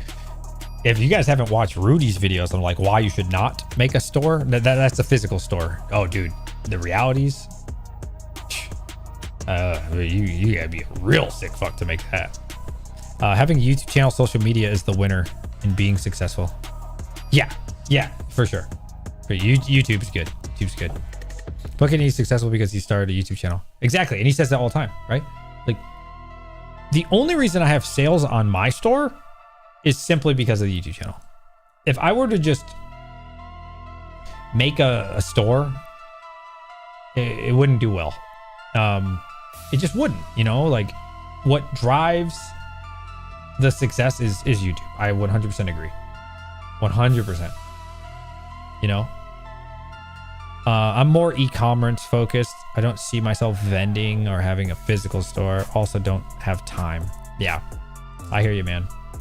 Yeah, for me, I think, like I said, I think you have to be a sick person.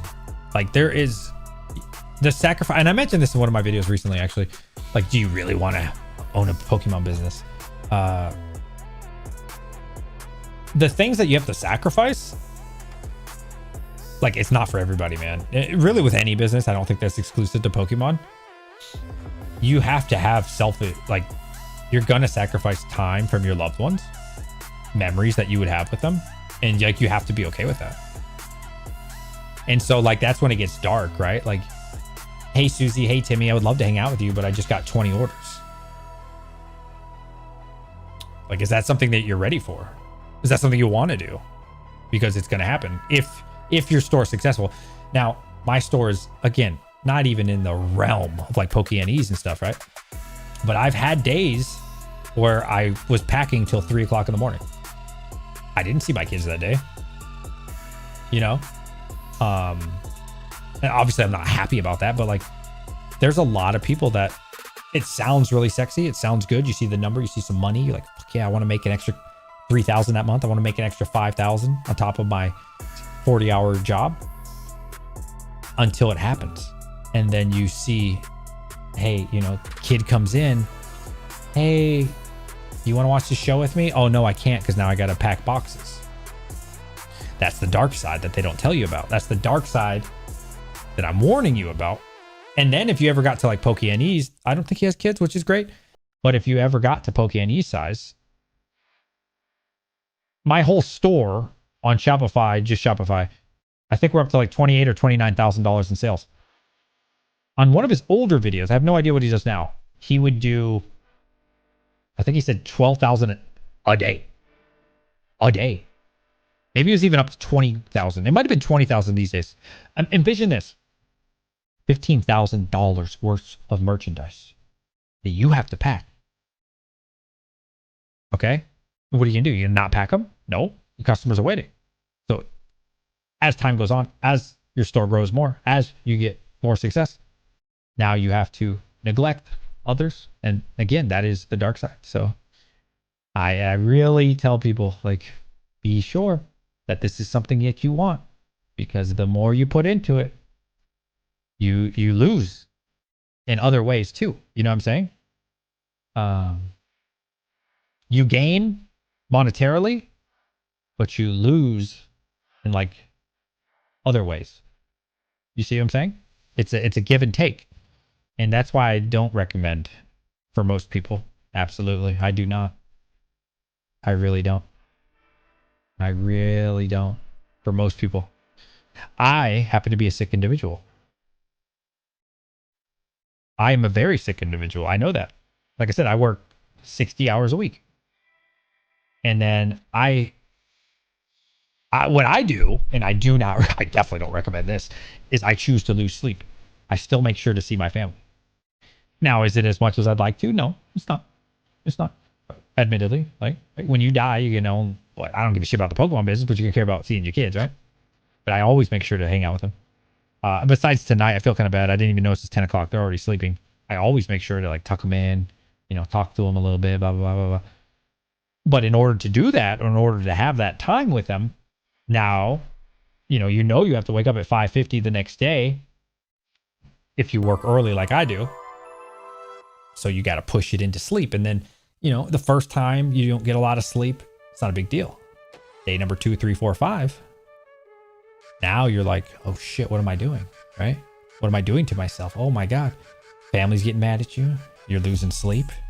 It's affecting your job performance. And do you want these things? I really question, do most people want that? And I don't think it's a yes for most people. This is why I say, be sure. Be sure it's something you want to do. Don't recommend it. It's not for everybody. You gotta be a sick, twisted fuck. Gain money, lose time, and it's a balance between both. Having any business sacrifice mainly with family time. Yeah, absolutely.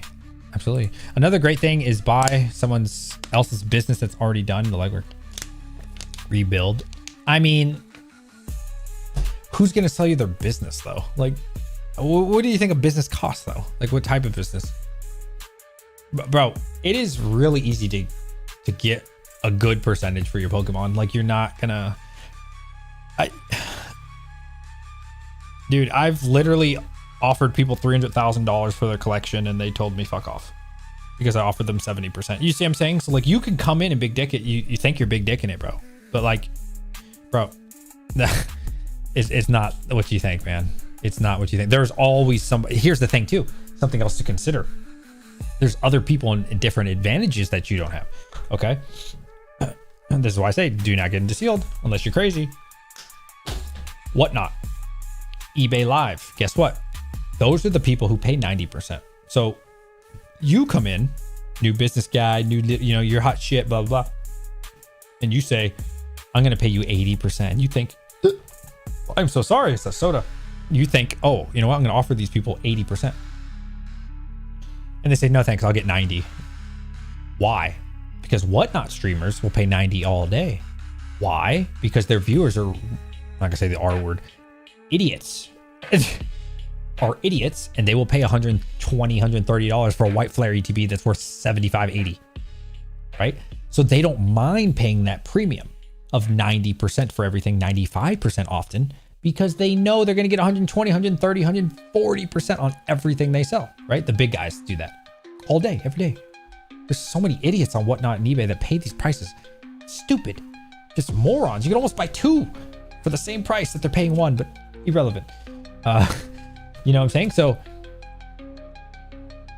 the only thing, what I'm coming back to is YouTube.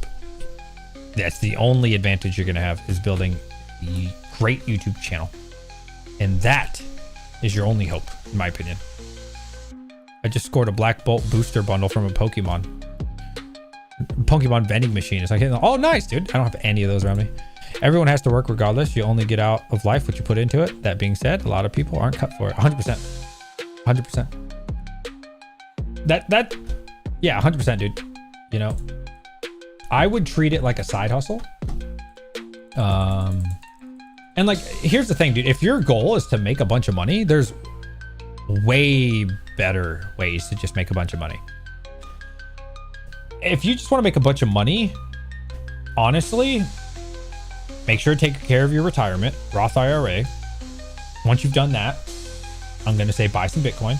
Once you've done that, buy some Tesla and forget about it. Forget you own it. You will make a lot of money. But, you know, if you want something else from life or in a different, if you have that emptiness, like you need that void to be filled, that's when the sick fucks look for other ways. But yeah, if your goal is just to make a bunch of money, yeah, don't do it. It's not the best way to make money. Trust me. 100%. All right, I need to go pack because it's already 10. Thankfully, I don't have work tomorrow. I'm super excited. Snow day. Now, guys, if you have not checked out the store, we have half sold so far, I think. Oh, yeah. Oh, shit. Saying low stock now. Did more people buy while we were streaming? I don't know. Let me see. I don't know. It usually tells me the stock here. We're good. Let me see. We definitely don't have 20 something in stock. I didn't even have. Okay, that's broken. Okay.